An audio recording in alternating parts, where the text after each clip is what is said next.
ஞாயிறு அன்று இந்திய நேரப்படி காலை 11 மணிக்கு நம் கொங்கு சொந்தங்கள் அமெரிக்கா கண்டத்தில் மற்றும் ஆஸ்திரேலியா கண்டத்தில் உள்ள சொந்தங்களின் வேண்டுகோளுக்கு இணங்க மாற்றத்தை வரவேற்று இன்று காலை 11 மணி இந்திய நேரத்திற்கு இந்த கேபிஎன் குளோபல் மற்றும் கொங்கு பிசினஸ் நெட்வொர்க் அசோசியேஷன் சார்பாக 54வது காணொளி சிறப்பு தொகுப்பிற்கு வந்துள்ள 40 நாடுகளுக்கு மேற்பட்ட நாடுகளில் இருக்கும் நம் கொங்கு சொந்தங்கள் அனைவரையும் வருக வருக என்று வரவேற்பது உங்கள் வழக்கறிஞர் ராஜசேகரன், திருப்பூரிலிருந்து.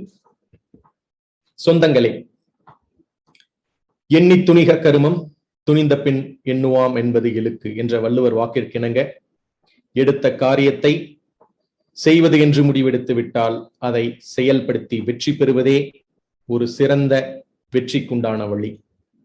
அப்படி எடுத்த ஒவ்வொரு குழந்தை பருவத்திற்குண்டான ஒவ்வொரு அடியும் இன்று வளர்ந்து கேபிஎன் குளோபல் மற்றும் கொங்கு பிசினஸ் நெட்வொர்க் அசோசியேஷன் இந்தியாவின் ஒரு பதிவு பெற்ற ஒரு அசோசியேஷன், ஒரு சங்கமாக வளர்ந்து இன்று பல நாடுகளில் உள்ள நம் சொந்தங்களை இணைத்து அவர்களின் தொழில் வாய்ப்புகளை பெருக்குவதற்காக இன்று வளர்ந்து கொண்டே இருக்கின்றது. அவ்வாறு இருக்கும் இந்த காணொளி நிகழ்வில் பல சிறப்பு அழைப்பாளர்கள், வாழ்வில் சாதித்தவர்கள், கொங்கு சொந்தங்களின் அன்பு தங்கங்களாக விளங்கியவர்கள் போன்று பல சாதனை புரிந்தவர்களை நாம் சிறப்பு விருந்தினர்களாக அழைத்து இந்த காணொளி தொகுப்பின் மூலம் நம் இல்லத்திற்கோ அல்லது நமது அலுவலகத்திற்கோ அவர்களுடைய வளர்ச்சி பாதையை நம் கண் முன் கொண்டு வந்து நிறுத்தி நம் கொங்கு சொந்தங்களும் அவர்கள் தொழில் வாழ்வில் வெற்றி பெற வேண்டும் என்ற இந்த சீரிய முயற்சியில் கேபிஎன் மற்றும்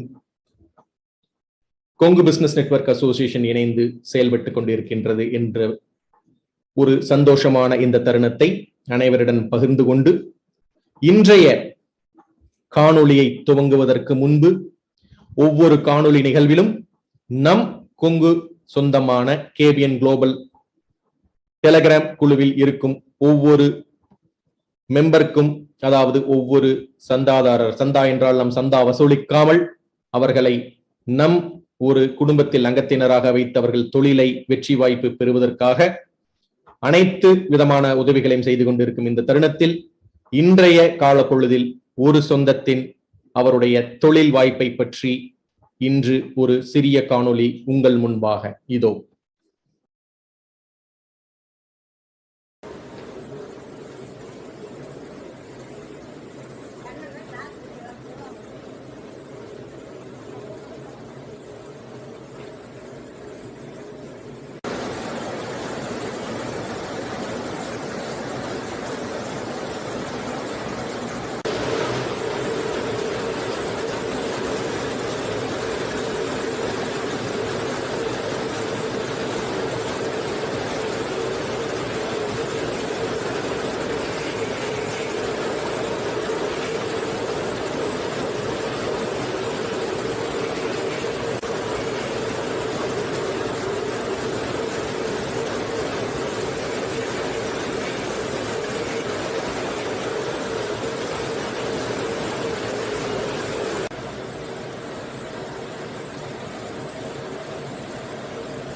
இதில் வந்து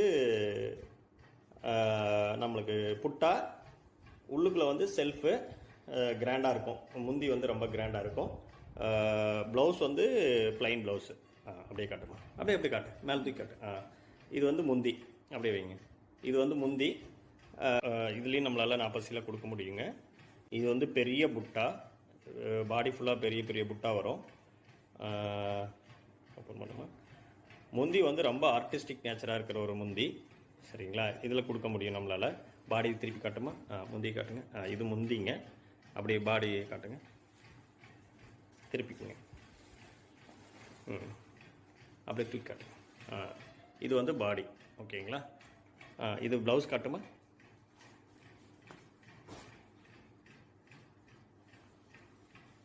ப்ளவுஸ் வந்து ப்ரொக்கேட் ப்ளவுஸுங்க. ப்ரொக்காட் ப்ளவுஸு. இந்த மாதிரி இதுலேயும் நம்மளுக்கு இந்த டிசைன்லேயும் 40 சீலை கொடுக்க முடியுங்க. இதுலேயும் நம்மளால் 40 சீலை கொடுக்க முடியுங்க. பட்டு 1 வீக் ஆகுங்க. இதில் ப்ராசிங்கில் 40 சீலை இருக்காமா? இல்லை, 20 ரெடியாக இருக்குங்க. 20 ப்ராசஸிங் பண்ணி ஒரு 4 நாளையில் உங்களுக்கு டிஸ்பேச் பண்ண முடியும். இது முந்தி குயிக்கர்லாம் இன்னும் கொஞ்சம் அந்த கீழ் கை விட்டுரு, மேலே மட்டும் பிடிச்சிக்கோங்க. அப்படி பிடிங்க. இது முந்திங்க. பாடி ஃபுல்லாக செக்குடு. பாடி திருப்பி கட்டுமா? அப்படி இது வந்து பாடி ஃபுல்லாக வரும். நிறைய டிசைன்ஸ் இருக்குங்க. ஓகேங்களா?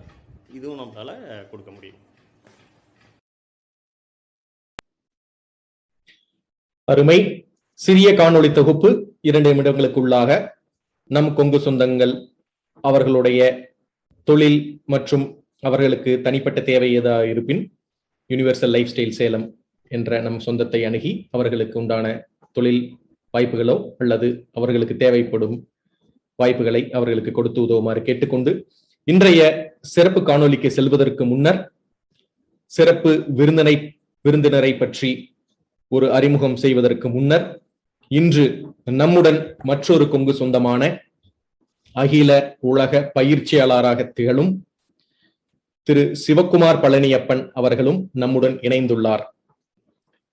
மாற்றம் ஒன்றே மாறாதது என்று ஆரம்பத்திலேயே நான் கூறியிருப்பது போல் நம் கேபிஎன் குளோபல் காணொளி தொகுப்பில் 54வது காணொளி தொகுப்பில் இன்று நம்முடன் இணைந்திருக்கும் மற்றொரு கொங்கு பயிற்சியாளர் திரு சிவக்குமார் பழனியப்பன் அவர்கள் ஒரு புதிய அத்தியாயத்தை விரைவில் கேபிஎன் குளோபல் மற்றும் கொங்கு பிசினஸ் நெட்வொர்க் அசோசியேஷன் சார்பாக துவங்க உள்ளார்.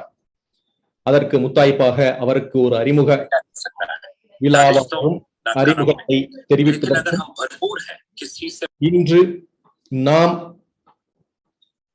இந்த தருணத்தில்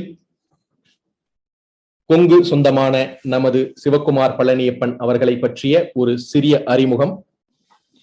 20 வருடங்களுக்கு மேற்பட்டு இண்டஸ்ட்ரி அதாவது தொழில் நிமித்தமான அனுபவங்களை கொண்டு பல வெளிநாடுகளில் அவருடைய பயிலரங்கத்தை செயல்படுத்தியும் அவருடைய தொழில் மற்றும் அனுபவத்தை கொண்டும் பல பன்னாட்டு நிறுவனங்கள், அவற்றில் சில Philips semiconductors, Qualcomm, Robert Bosch போன்ற பன்னாட்டு நிறுவனங்களில் பயிற்சி பட்டறைகளை நடத்திய அனுபவமும் அவருடைய சொந்த நிறுவனமான கன்சல்டிங் ஃபர்ம் திங்க்ஃப்ளூயன்ஸ் குளோபல் என்ற பயிற்சி பட்டறையையும் நடத்தி கொண்டு வருபவர்தான் இன்றைய சிறப்பு அழைப்பாளராக நம்முடன் கலந்து கொண்டிருக்கும் பயிற்சியாளர் திரு சிவக்குமார் பழனியப்பன் அவர்களை இந்த காணொளி தொகுப்பிற்கு வருக என்று வரவேற்கின்றோம்.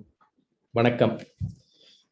இன்றைய காணொளியில் சிவக்குமார் பழனியப்பன் அவர்களும் நம்முடன் இணைந்து கேள்வி பதில் தொகுப்பில் பங்கு பெறுவார் என்பதை மகிழ்ச்சியுடன் தெரிவித்துக் கொண்டு இன்றைய சிறப்பு விருந்தினரை அதிக நேரம் மன்னித்து பொறுத்தருள வேண்டுகிறேன் என்று கூறி சிறப்பு விருந்தினரை பற்றிய ஒரு முன்னுரை இதோ. சொந்தங்களே, இன்றைய சிறப்பு விருந்தினர் பேராசிரியர் மணியன் அவர்கள் இன்றைய சிறப்பு காணொளியில் கல்வியின் மூலம் ஒளிமயமான எதிர்காலம் என்ற தலைப்பை நமக்கு தெரிவிக்க வந்துள்ளார். அவர் பிறந்த ஊர் வாங்கல்பாளையம், கரூர் மாவட்டம். அங்கு பிறந்து 1953ஆம் வருடம் செல்லமுத்து கவுண்டர் மற்றும் திருப்பாவை ஆகியோருக்கு தங்க மகனாக பிறந்தவர். அவர்கள் குடும்பம் விவசாயம் செய்திருந்து பின்பு அவர் பள்ளி படிப்பை அரசு உயர்நிலைப் பள்ளி தென்னிலையில் 1970ஆம் வருடம் முடித்து பின்பு கல்லூரி புனித சென்ட் ஜோசப் அதாவது புனித துணினார் கல்லூரி திருச்சியில் முடித்து பின்பு அவருடைய PhD சென்னை பல்கலைக்கழகத்தில் தாவர உயர்கல்வியில் பயின்று போஸ்ட் டாக்டரல் 1982ஆம் வருடம் முடித்து உதவி பேராசிரியராக கொங்கு நாடு கலை அறிவியல் கல்லூரியில் கோவையில் 1982 முதல் 89 வரை பணிபுரிந்து பின்பு துணை பேராசிரியராக பாரதியார் பல்கலைக்கழகத்தில் 1989 முதல் 96 வரை பணிபுரிந்து பின்பு பேராசிரியர், துணைத் தலைவர், துணை முதல்வர் போன்ற பதவிகளில் பாரதியார் பல்கலைக்கழகம் கோவையில் 1996 முதல் 2013 வருடம் வரை பணிபுரிந்து பின்பு முதல் துணைவேந்தர், அண்ணாமலை பல்கலைக்கழகம்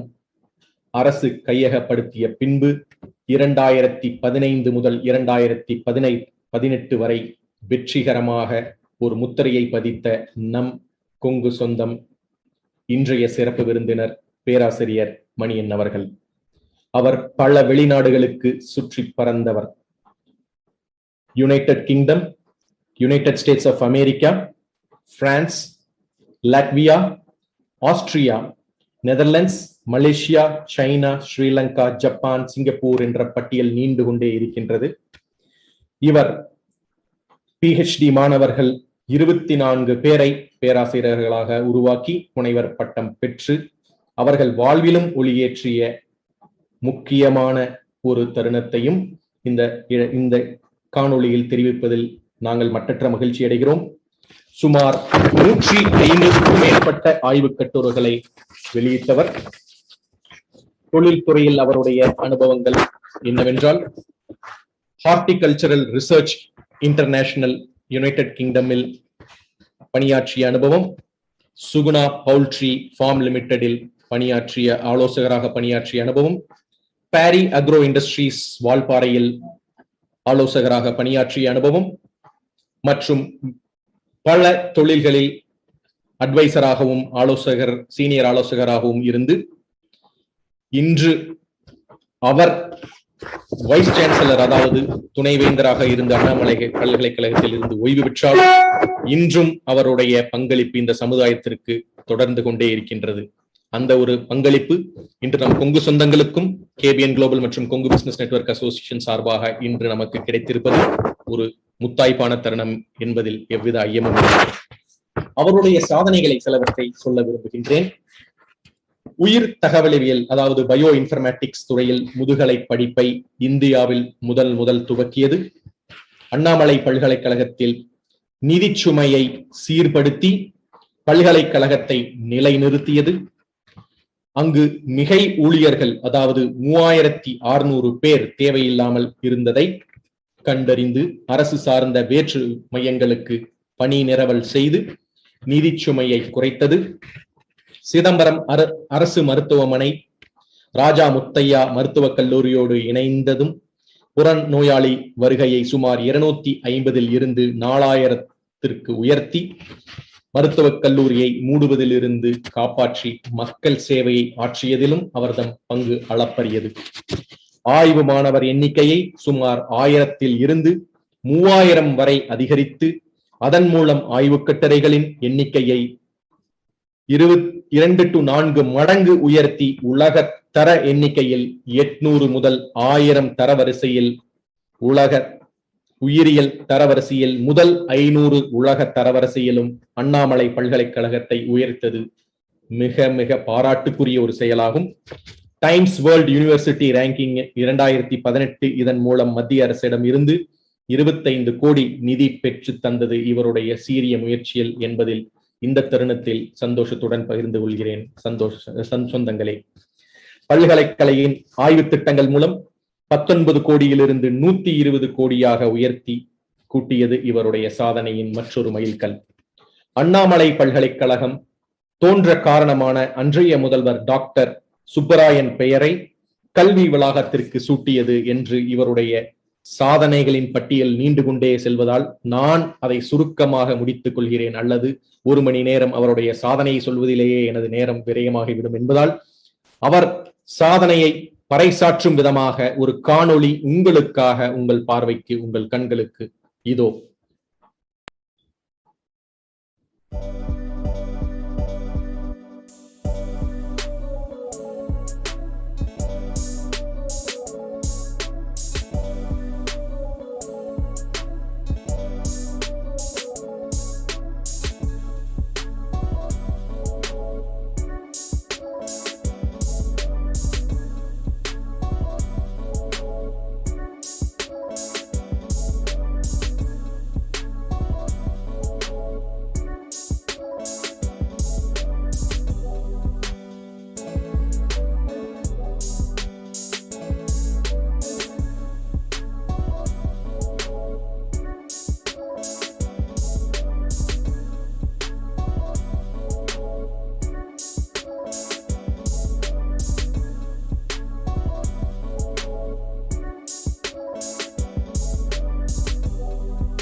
சொந்தங்களே, காணொளி மூலம் நமது சிறப்பு விருந்தினரின் அளப்பரிய சாதனைகளை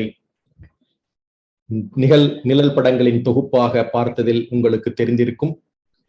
சொந்தங்களை மீண்டும் ஒரு முறை வரவேற்று உங்களை காக்க வைப்பதில் எங்களுக்கு எந்தவித ஒரு சந்தோஷம் இல்லை என்று கூறிக்கொண்டு இன்றைய சிறப்பு விருந்தினரை அவரது சிறப்புரையாற்ற அன்புடன் அழைக்கின்றோம்.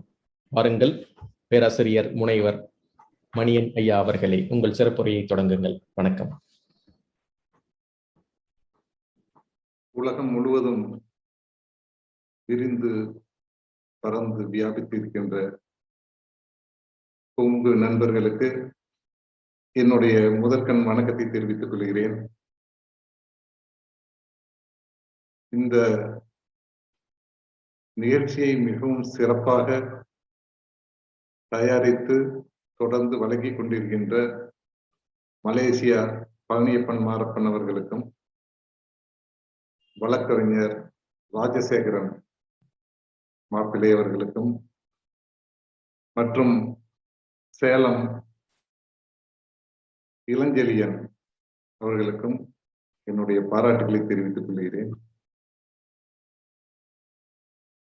ஒரு கல்விக்கு அடையாளமாக இந்தியாவிலேயே தெரிவு செய்யப்பட்ட பல்வேறு பல்கலைக்கழகங்களுக்கு துணைவேந்தராக இருந்து சிறப்பு செய்த பேராசிரியர் வி.சி. குழந்தைசாமி அவர்கள் பிறந்த குக்கிராமமான வாங்கலாம்பாளையம், கரூர் மாவட்டம் வாங்கலாம்பாளையத்தில் இருந்து நான் இந்த கல்வி சேவை செய்ய வந்ததற்கு நான் மிகவும் பெருமை பெற்றுக் கொள்கிறேன். கல்வி எதற்காக வேண்டும்? ஒரு மனிதனுடைய முழு பரிமாணத்தையும்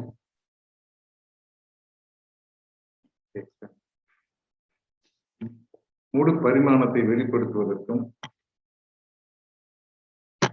ஒரு சமத்துவ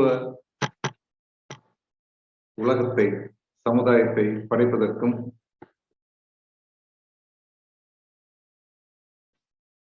நம்முடைய நாட்டை ஒரு வளமிக்க நாடாக உயர்த்துவதற்கும்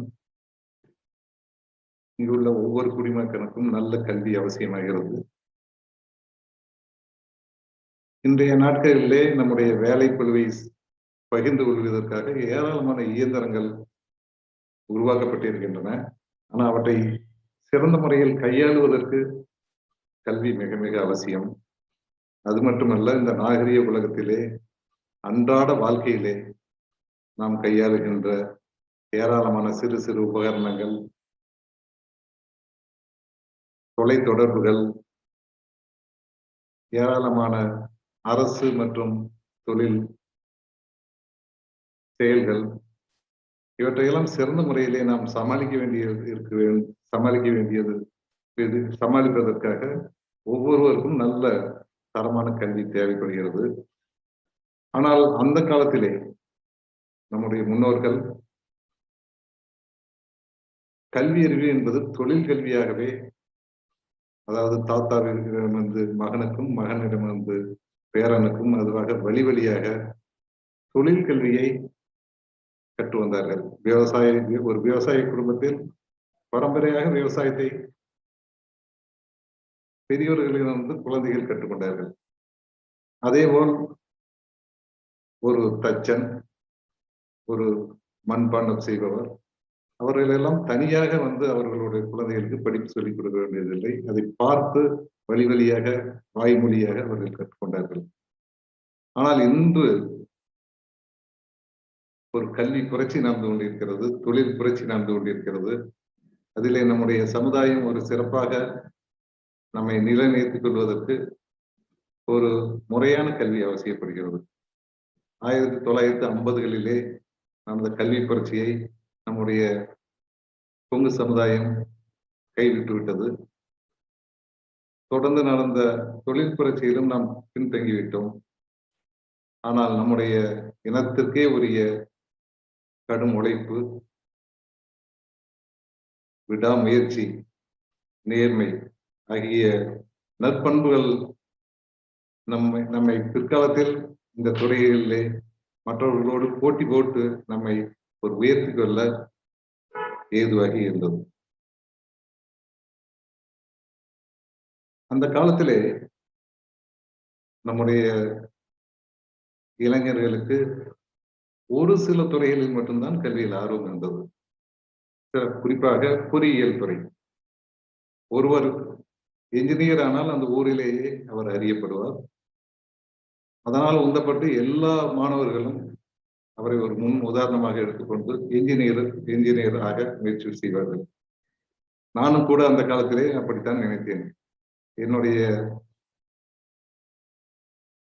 கிராமத்திலிருந்து உலகால் அறியப்பட்ட பேராசிரியர் பி.சி. கொலைசாமி ஐயா அவர்களை பார்த்து நானும் ஒரு பொறியியல் வல்லுநராக வேண்டும் என்று நினைத்தேன். அவர் கூட சொல்லுவார், அவருடைய முதல் பணி, அதாவது மெக்கானிக்கல் இன்ஜினியர் முடித்த பின்னால் முதல் பணி பொதுப்பணித்துறையிலே. அப்போது அவருடைய தகப்பனார் ஊரில் எல்லாரிடம் பெருமையாக சொல்லிக் கொள்வார், என்னுடைய மகன் ஒரு என்ஜினியர் என்று. ஆனால் சில காலத்திலேயே அந்த தொழில் அவருக்கு பிடிக்காததால் அதிலிருந்து விலகி டவுன் பிளானிங் ஆபீசர் கோயம்புத்தூரிலே அந்த பதவியை ஏற்றுக்கொண்டார். அவருடைய தகவனாருக்கு பெரிய வருத்தம் இருந்தாலும் அங்குள்ள கிராம மக்களிடம், நண்பர்களிடம், என்னுடைய பையன் இப்போது கோயம்புத்தூரில் ஆபீசராக இருக்கிறான் என்று சொல்லிக் கொள்வார். ஆனால் விரைவிலேயே அவருடைய நாட்டம் கல்விக்கு திரும்பியது.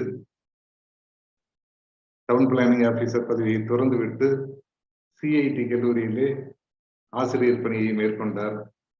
தகப்பனார் மனமுடைந்து போனார். எல்லோரும் உங்கள் பையன் என்ன செய்து கொண்டிருக்கிறார் என்று கேட்டால், ஏதோ கோயம்புத்தூரில் வேலை செய்கிறான் என்று மன வருத்தத்தோடு சொல்வார். அதுபோல் அந்த காலத்தில் அதுக்கு பொறியியல் துறைக்கு அடுத்தபடியாக டாக்டர்.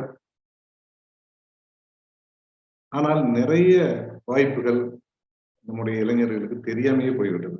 அதாவது இது மாதிரி டிஎன்பிஎஸ்சி இருக்கிறது, யூனியன் பப்ளிக் சர்வீஸ் கமிஷன் இருக்கிறது. இதெல்லாம் போட்டித் தேர்வுகளுக்கு தயார் பண்ணி எழுதி இன்னும் சிறப்பாக நம் நாட்டுக்கு சேவை செய்ய முடியும் என்பதை அவர்கள் அறிந்திருக்கவில்லை. ஆனால் இதற்கு இப்போது கூட இந்த தற்சமயம் கூட இந்த சாப்ட்வேர், அதாவது ஐடி இண்டஸ்ட்ரி என்பது இளைஞர்களை ஈர்த்து கொண்டிருக்கிறது.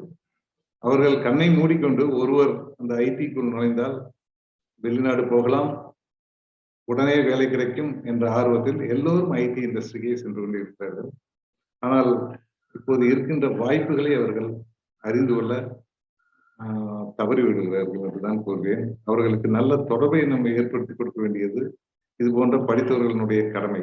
என்னென்ன படிப்புகள் இருக்கின்றன, என்னென்ன சேவை செய்ய முடியும், படித்தவன் வேலைக்கு போக வேண்டும் என்பது மட்டும் இல்லை, அவர்கள் தொழில் முனைவர்களாக அவர்கள் தங்களை தயார்படுத்திக் கொள்ளலாம். நல்ல ஒரு தன்னுடைய அந்த ப்ரொஃபஷனல் நாலேஜை வைத்துக்கொண்டு கொஞ்ச நாள் வேலை செய்து அந்த அனுபவத்தை வைத்துக்கொண்டு அவர்கள் ஒரு சிறிய அளவிலே ஒரு தொழில் தொடங்கி அதை பெரிய லெவலிலே கொண்டு வந்து பல பேருக்கு வேலை கொடுக்க முடியும். நம்முடைய பகுதியை ஒரு நல்ல தொழில் சார்ந்த ஒரு பகுதியாக மாற்ற முடியும். இதையெல்லாம் நாம் அவர்களுக்கு கற்றுக் கொடுக்க வேண்டியது இப்போது அவசியமாகிறது. அந்த காலத்திலே ஒன்றை சொல்லுவேன், ஆசிரியர்கள், பள்ளிகள் நல்ல தரமான பள்ளிகளாக இருந்தன. நல்ல ஆசிரியர்கள் மாணவர்களுக்கு படிப்பை மட்டும் இல்லாமல் ஒழுக்கத்தையும் கற்றுக் கொடுத்தார்கள். அவர் மாணவர்களுக்கு வழிகாட்டுவதில் நல்ல வழிகாட்டினார்கள். பிற்காலத்திலே அவர்கள் அந்த பள்ளியினுடைய தொடர்ந்து அவர்களோட தொடர்பில் இருந்தார்கள். இப்போது கல்லூரிகள் எண்ணிக்கையில் அதிகமாகிவிட்டன. அதாவது அந்த காலத்தில் இருந்து ஒரு சில கல்லூரிகள் தான் இருந்தன என்றாலும் நல்ல தரமான கல்லூரிகளாக இருந்தன. அதில் படித்தவர் அனைவருக்கும் நல்ல வேலை வாய்ப்பு கிடைத்தது.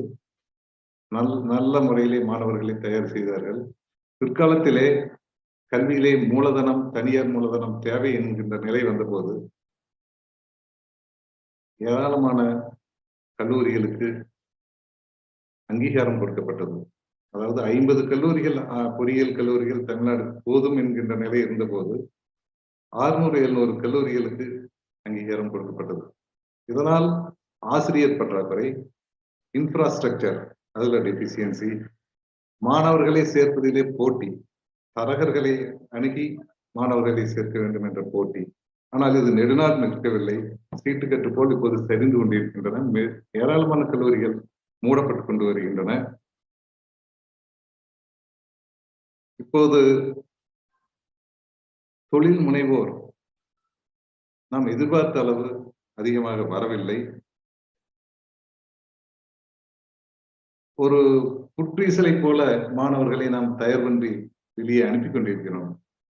ஆனால் அவர்கள் எல்லாம் எம்ப்ளாயபிளாக இல்லை. வேலையை ஏற்று வேலையை நடத்தும் அந்த தகுதியில் அவர்கள் இல்லை. அதற்கு ஒரு காரணம், முக்கியமான காரணம் என்ன என்றால், அவர்களுக்கு அந்த ஸ்கில் டெவலப்மெண்ட் அல்லது அந்த வொகேஷனல் பயிற்சி அது கொடுக்கப்படவில்லை. இது போன்ற பயிற்சிகளை கொடுப்பதற்கு தேவையான ஐடிஐ, பாலிடெக்னிக்கல் அதிக எண்ணிக்கையில் தேவைப்படுகின்றன. நமக்கு பொறியியல் கல்லூரி குறைவாக இருக்க வேண்டும், பாலிடெக்னிக் இன்னும் கொஞ்சம் அதிகமா இருக்கணும், ஐடிஐ இன்னும் கொஞ்சம் அதிகமா இருக்கணும். அப்பதான் தொழிற்சாலைகளுக்கு தேவையான ஒரு ஸ்கில்டு லேபர்ஸை நம்ம தயார் பண்ணி அவங்களுக்கு எல்லாம் கொடுக்க முடியும். இந்த மாதிரி ஒரு ஸ்கில்டு லேபர் கொடுக்கறதுக்கு நாங்க அண்ணாமலையில நான் துணைவேந்தரா இருந்தப்போ டிஸ்டன்ஸ் எஜுகேஷன்ல நிறைய ஒரு இண்டஸ்ட்ரியலிஸ்ட் எல்லாம் ஒரு இணைத்து ஏராளமான வேலை வாய்ப்பு தரும் கல்வியை கொடுத்து கொண்டிருந்தோம் என்பதை நான் இந்த நேரத்தில் சொல்லிக்கொள்ள விரும்புகிறேன். அதாவது ஒரு குறிப்பிட்டு சொல்ல வேண்டுமென்றால் ஒரு சில ப்ரோக்ராம்களை நான் சொல்லுகிறேன். ரியல் எஸ்டேட் வேல்யூவேஷன் என்ற MSc programme, plant and machinery valuation என்ற ஒரு ப்ரோக்ராம். அவர்கள் எல்லாம் படித்த உடனே பேங்குகளுக்கு இவால்வேட்டர்களாக பணியமர்த்தப்பட்டார்கள். அதே மாதிரி jewellery, gold and jewellery evaluation என்ற ப்ரோக்ராம் ரொம்ப நன்றாக போனது. அதே மாதிரி முதியோர்களுக்கு கவனித்துக் கொள்ளும் ஒரு நர்சிங் ப்ரோக்ராம், ஜெரியாட்ரிக்ஸ் டிப்ளமா, படித்தவர்கள் எல்லாம் வெளிநாட்டுக்கு சென்று விட்டார்கள். இதுபோல் வேலை வாய்ப்பை தருகின்ற கல்வியை, அவர்களுக்கு கையிலேயே ஒரு தொழிலை, நம்பிக்கையை கொடுக்கின்ற படிப்புகளை நாம் அதிகமாக கொடுக்க வேண்டியிருக்கிறது. இதற்கு இரண்டாவதாக இப்போது உள்ள கல்வியில் உள்ள ஒரு முக்கியமான குறைபாடு என்னவென்றால், நாம் சிறந்த மாணவர்களை தேர்வு மூலம் அடையாளம் காணும் முறையில் ஒரு சிறிய தொய்வு. அதாவது மனப்பாடம் செய்து எழுதி மார்க் வாங்குற மாணவர்கள் தான் ரேங்கிங் ஸ்டூடெண்டா வர்றாங்க. அவங்கெல்லாம் ஐடிஐ அது மாதிரி பெரிய நல்ல ஹையர் எஜுகேஷன் போயிடுறாங்க. ஆனா ரியலா ஒரிஜினல் திங்கிங், சுய சிந்தனை, ப்ராப்ளம் சால்விங், இது மாதிரி இருக்கிற ப்ராப்ளம் சால்விங் இருக்கிற பையங்கள் எல்லாம் இன்னும் கொஞ்சம் கீழே தான் வருவாங்க. அவன் பார்த்து மனப்பாடம் பண்ணி அப்படியே ஒப்பிச்சு எழுத மாட்டான். ஆனா அவங்கதான் ரியல் அசட்ஸ். அவங்களை கரெக்டா அடையாளம் தெரியறதுக்கு இப்ப நம்ம கல்வி முறை, தேர்வு முறை ஒரு சரியான உத்தியை கையாள்வதில்லை. இதை மாற்றி அமைக்க வேண்டியிருக்கிறது. இப்ப வரும் புதிய கல்விக் கொள்கையிலே அதற்கெல்லாம் இடம் இருக்கிறது என்று நினைத்து நான் மிகவும் சந்தோஷப்படுகிறேன். இப்போ டிஸ்டன்ஸ் எஜுகேஷனா அதே மாதிரி தொலைக்கல்வியை நாம் மிகவும் ஒரு வாழ்நாள் முழுவதும் கற்றுக்கொள்வதற்கு ஒரு உபகரணமாக, அதே மாதிரி கல்வி சாலைகளிலே சேர்ந்து நேரடியாக கல்வி பெற முடியாத மாணவர்களுக்கு உதவும் பொருட்டு தொலைக்கல்விகளை நாம் இன்னும் ரொம்ப நல்லாவே ப்ரமோட் பண்ண வேண்டியிருக்கு. இப்போ இந்த கொரோனா பீரியட்ல ஆன்லைன்ல எல்லாருமே எஜுகேஷன் அப்படின்னு டெக்னாலஜி எப்படி ஒரு கை கொடுத்ததுன்னு தெரியும். இந்த யுத்திகளை எல்லாம் இன்னும் தொலைக்கல்வியில இப்போ பயன்படுத்தி தொலைக்கல்வியை இன்னும் ரொம்ப நம்ம ஸ்ட்ராங் பண்ண வேண்டியிருக்குது. இன்னொரு குறை நம்முடைய மாணவர்களே நான் எப்போதுமே கண்டு வந்தது, மொழி ஆளுமையில் கொஞ்சம் வீக்கா இருக்கிறது. தமிழையும் நல்லா எழுத தெரியாது, இங்கிலீஷ்லயும் எழுத தெரியாது, வேற்று மொழிகளையும் படிக்கிறது இல்லை. இதனால அவங்களுக்கு வந்து வாழ்க்கையில ஒரு ஒரு வேலை வாய்ப்பு மட்டும் இல்லை, தமிழ்நாட்டுக்கு வெளியே போய் வேலை செய்யும் அந்த வாய்ப்பை இழப்பது மட்டும் இல்லை, ஒரு வியாபாரம், ஒரு தொழில் செய்வதற்கு மொழி ஒரு இடையூறாக இருக்கிறது. ஒரு கம்யூனிகேஷன் அப்படிங்கிறது ரொம்பவே நல்லா இருக்கணும். அவங்களுக்கு வந்து ஒரு நல்ல உற்சாகத்தை கொடுக்கும், தைரியத்தை கொடுக்கும் ஒரு மொழி இருந்தா. இதை அரசியலாக்கக்கூடாது மொழியை. நம்ம வேற்று மொழியை நிறைய படிக்க படிக்க நம்முடைய மொழி இன்னும் ரொம்ப வளம் பெறும், நன்றாக ஸ்ட்ராங்கா இருக்கும்.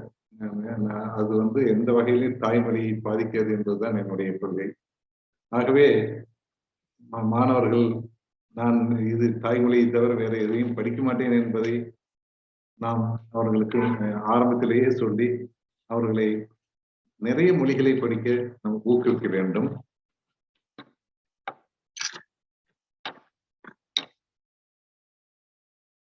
அடுத்தபடியா இந்த கல்லூரிகளுக்கு, பல்கலைக்கழகங்களுக்கு ஒரு முக்கியமான கடமை இருக்கிறது. அதாவது வெளிநாடு வாழ் இந்தியர்கள், அவர்களுடைய தேவையையும் நம்ம பூர்த்தி செய்ய வேண்டியிருக்கிறது. ஏன்னா அவங்கள வந்து என்னைக்குமே நம்ம ஒரு பிரிட்ஜா தான் இருக்கணும், நம்ம பல்கலைக்கழகங்கள், கல்லூரிகள். இப்ப அண்ணாமலையில இருந்தப்போ நாங்க வந்து வெளிநாட்டில் இருக்கிற தமிழர்களுக்கு, வெளிநாடு வாழ் தமிழர்களுக்கு தமிழ் மொழியை கற்றுக் கொடுப்பதற்காக உலகம் முழுவதும் எங்களுடைய டிஸ்டன்ஸ் எஜுகேஷன் ப்ரோக்ராம் மூலம் அங்க உள்ள ஸ்டடி சென்டர் எல்லாம் ஆரம்பிச்சு அவங்களுக்கு 1ஆம் கிளாஸ்ல இருந்து டிகிரி வரையிலும் தமிழ் மொழியில நம்ம ஏற்பாடு பண்ணோம், படிக்கிறதுக்கு வசதிகள் செய்து கொடுத்தோம். அதே போல் நம்முடைய நுண்கலைகள், வாய்ப்பாட்டு, பரதநாட்டியம், மற்ற இசை கருவிகளை கையாளுவது, இவற்றையெல்லாம் நாம் அவர்களுக்கு அங்கு பாடங்கள் நடத்தி அவர்களுக்கு எல்லாம் பட்டம் அளித்தோம். யோகாவை நிறைய பரப்பினோம். இதுபோல் நம்முடைய கல்வி நிறுவனங்கள் நம்முடைய வெளிநாடு வாழ் இந்தியர்கள், தமிழர்களை சேவை செய்வதையும் ஒரு கருத்தாக எடுத்துக்கொள்ள வேண்டும். இப்படியே அந்த காலத்தில் இருந்த கல்விக்கும் இப்போது உள்ள கல்விக்கும் நிறைய வேறுபாடுகள் இருக்கின்றன. அதாவது அந்த காலத்தில் ஒரு புத்தகத்தை வைத்து படித்தால் போதும் அவர்கள் ஒரு பட்டம் வாங்கிவிடலாம் என்ற நிலை இருந்தது. ஆனால் இப்போது உள்ள நிலை என்னவென்றால், ஆய்வு நடக்காத, ரிசர்ச் இல்லாத எந்த இடத்துலையுமே ஹையர் எஜுகேஷன் நடத்தக்கூடாது அப்படிங்கிறது தான் உலகம் முழுவதும் ஒப்புக்கொள்ளப்பட்ட ஒரு உண்மை. அதனால வந்து சின்ன சின்ன கல்லூரிகள்ல ஒரு டிகிரி ப்ரோக்ராம் நடத்துறது, அது இந்த ஐசோலேஷன் ஃப்ரம் ரிசர்ச், அது வந்து வேஸ்ட் அப்படின்னு தான் நான் நினைக்கிறேன், நம்புறேன். அவங்களுக்கு வந்து புஸ்தகத்துல போட்டுக்கிறதெல்லாம் உண்மை அப்படிங்கிற நம்பிக்கை போகணும். அவங்களே அதை வந்து ஒரு ஆய்வு மூலம் அதை அறிய வேண்டும். அதற்காக இப்ப வந்து ஆனா ரிசர்ச் அப்படிங்கிறது வந்து ஒரு ஆசிரியர் தொழிலுக்கு அவசியம் என்பது இப்போது எல்லாரோடும் ஏற்றுக்கொள்ளப்பட்ட உண்மை. மாணவர்களுக்கு இந்த ஒரிஜினல் திங்கிங்கை, அதாவது ஒரிஜினல் திங்கிங், அதை வளர்ப்பதற்கு ஒரு ஆய்வு அப்படிங்கிற பேக்ரவுண்ட் ஆசிரியர்களுக்கு அவசியம். ஆசிரியர்கள் தரம் மிக மிக முக்கியம். கல்லூரிகள், மற்ற பல்கலைக்கழகங்களுடைய தரம் மிக முக்கியம். இப்ப NAAC என்ற national assessment and accreditation council மூலமாக இப்போது கல்லூரிகள், பல்கலைக்கழகங்களுடைய தரத்தை நிர்ணயம் செய்து அவர்களை ஊக்கப்படுத்த வேண்டும் என்பதிலே UGC மிகவும் முனைப்பாக இருக்கிறது. அது போன்ற NAAC விசிட்டிலே நானும் பங்கு கொண்டு நான் சேவை செய்திருக்கிறேன். கல்லூரிகள் மற்றும் பல்கலைக்கழகங்கள் தங்களுடைய கல்வி தரத்தை உயர்த்த வேண்டும், தொடர்ந்து உயர்த்த வேண்டும், மாணவர்களுடைய நலனை பேண வேண்டும் என்பதிலே இது போன்ற தரவரிசைக்கு உட்படுத்திக் கொண்டால்தான் அவர்கள் ஊக்கப்படுத்தப்படுவார்கள். அதே போல ஆராய்ச்சி என்பது ஒரிஜினல் ஆராய்ச்சியாக இருக்க வேண்டும். நிறைய நான் பார்க்கிறேன், நம்முடைய மாணவர்கள் ஒரு மாடலை எடுத்துக்கிறது, ஏதாவது ஒரு ரிசர்ச் பேப்பர் இருந்ததுன்னா அந்த மாடலை எடுத்துக்கிட்டு இன்னொரு சாம்பிளை வச்சுக்கிட்டு பண்றது காப்பியிங் தான். அது மாதிரி எடுத்து ஒரு ஆராய்ச்சி கட்டுரைகளை சமைத்திருப்பார்கள். அதுபோல இருக்கக்கூடாது. அவர்களுடைய அந்த ஆராய்ச்சிக்கான கரு ஒரிஜினல் திங்கிங்ல இருந்து வரணும். என்னைக்குமே காப்பி அடிச்சு அதை ஒரு மாடலா வச்சுட்டு ஃபாலோ பண்றது இல்லாம இருந்தா தான் நம்முடைய புதுமைகளை புகுத்த முடியும். நம்முடைய கல்வியிலும் தொழிலிலும் ஒரு முன்னேற்றத்திலே புதுமைகளை புகுத்த முடியும். என்னைக்கும் அந்த ஒரிஜினல் திங்கிங் உள்ளவங்களை நம்ம மாணவர்கள்ல தவறு பெற்றக்கூடாது. எக்ஸாமினேஷன் சிஸ்டத்துல இனிமேல் ப்ராப்ளத்தை கொடுத்து அதை சால்வ் பண்றவங்க தான் எக்ஸாம்ல பாஸ் பண்ணணும்னு வைக்கணும். ஒரு ஒரு உயர்கல்விக்கு தெரிவு செய்யறதெல்லாம் அது மாதிரி ப்ராப்ளம் சால்விங் நம்ம ஒரு பேசிஸா வச்சுக்கணும். ஆராய்ச்சிக்கு ரொம்ப முக்கியத்துவம் கொடுக்க வேண்டும். இந்த ஸ்பூரியஸ் ரிசர்ச், போலி ஆராய்ச்சி, காப்பி அடிக்கிறது, அது போன்றவற்றை கடுமையாக ஒரு குற்றமாக நாம் கருத வேண்டும். இப்போது இந்த வருடத்திலிருந்து தேசிய கல்விக் கொள்கை அமலாக்கப்பட இருக்கிறது. இதுவரையில் 10+2 என்ற சிஸ்டம் வைத்திருந்தோம். அதாவது 10வது வரை, அதன் பின் +2, +1, +2 அந்த சிஸ்டம் முழுவதும் மாற்றப்பட்டு 5+3+3+4 என்கின்ற முறையை அமுல்படுத்த போகிறோம். இதுதான் உலகம் முழுவதும் எல்லோரும் பின்பற்றும் ஒரு கல்வி முறையாகும். ஒரு மாணவன் 3 வயதானதும் நாம் அங்கன்வாடி அல்லது ப்ரீ ஸ்கூலிலே போடுகிறோம்.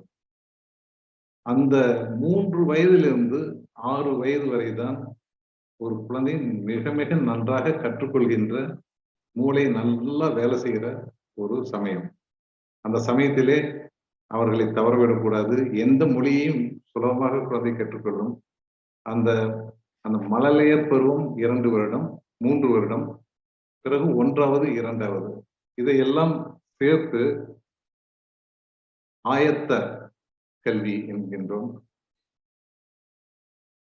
அடிப்படை கல்வி என்கின்றோம். அடிப்படை கல்வி, பேசிக் எஜுகேஷன். அந்த முறையிலே இந்த எலிமெண்டரி ஸ்கூல் என்கின்ற ஆரம்ப பள்ளியில் 1வது 2வது, அதோடு எல்கேஜி யூகேஜியும் சேர்த்துக் கொள்கிறார். ப்ரீகேஜி, எல்கேஜி, யூகேஜி அதை சேர்த்து 5 வருடங்களாக அதை சேர்த்துக் கொள்கிறார்கள். இதிலே அங்கன்வாடியில் பணிபுரியும் ஆசிரியர்களுக்கும் ஒரு நல்ல ஒரு பயிற்சி கொடுத்து அவர்களை இந்த ஆரம்ப கல்வியிலே இணைத்துக் கொள்ளப் போகிறார்கள். அதுக்கு அடுத்ததாக ப்ரிப்பரேட்டரி எஜுகேஷன் என்பார்கள், ஆயத்த கல்வி. அது 8ஆம் வகுப்பு வரை, 5ஆம் வகுப்பிலிருந்து 8ஆம் வகுப்பு வரை 3 வருடம். இந்த 8ஆம் வகுப்பு வரை அங்கு உள்ள தாய்மொழியிலேயே கல்வி என்பது மிகவும் சிறப்பு. அவர்கள் தாய்மொழியை கற்றுக்கொள்வார்கள். அதற்கு மேல் 8ஆம் வகுப்பிலிருந்து 10ஆம் வகுப்பு வரை மிடில் எஜுகேஷன், இடைநிலை கல்வி. 10லிருந்து 12 வரை உயர்நிலை கல்வி. இந்த இடைநிலை உயர்நிலை கல்வியிலே ஆங்கிலமும், அது இல்லாமல் ஒரு இந்திய மொழியையும் நாம் கற்றுக்கொள்ள வேண்டியது அவசியம். அந்த ஆங்கிலம் அல்லாமல் ஒரு இந்திய மொழி எதுவாக வேண்டுமென்றாலும் இருக்கலாம். நாம் சமஸ்கிருதம் கற்றுக்கொள்ளலாம், ஹிந்தி கற்றுக்கொள்ளலாம், அல்லது வேறு ஏதாவது ஒரு தென்னிந்திய மொழியே வேண்டுமென்றாலும் கற்றுக்கொள்ளலாம். இதில் எந்த விதமான ஒரு அதாவது போர்ஸ் அப்படிங்கிறது இல்லை.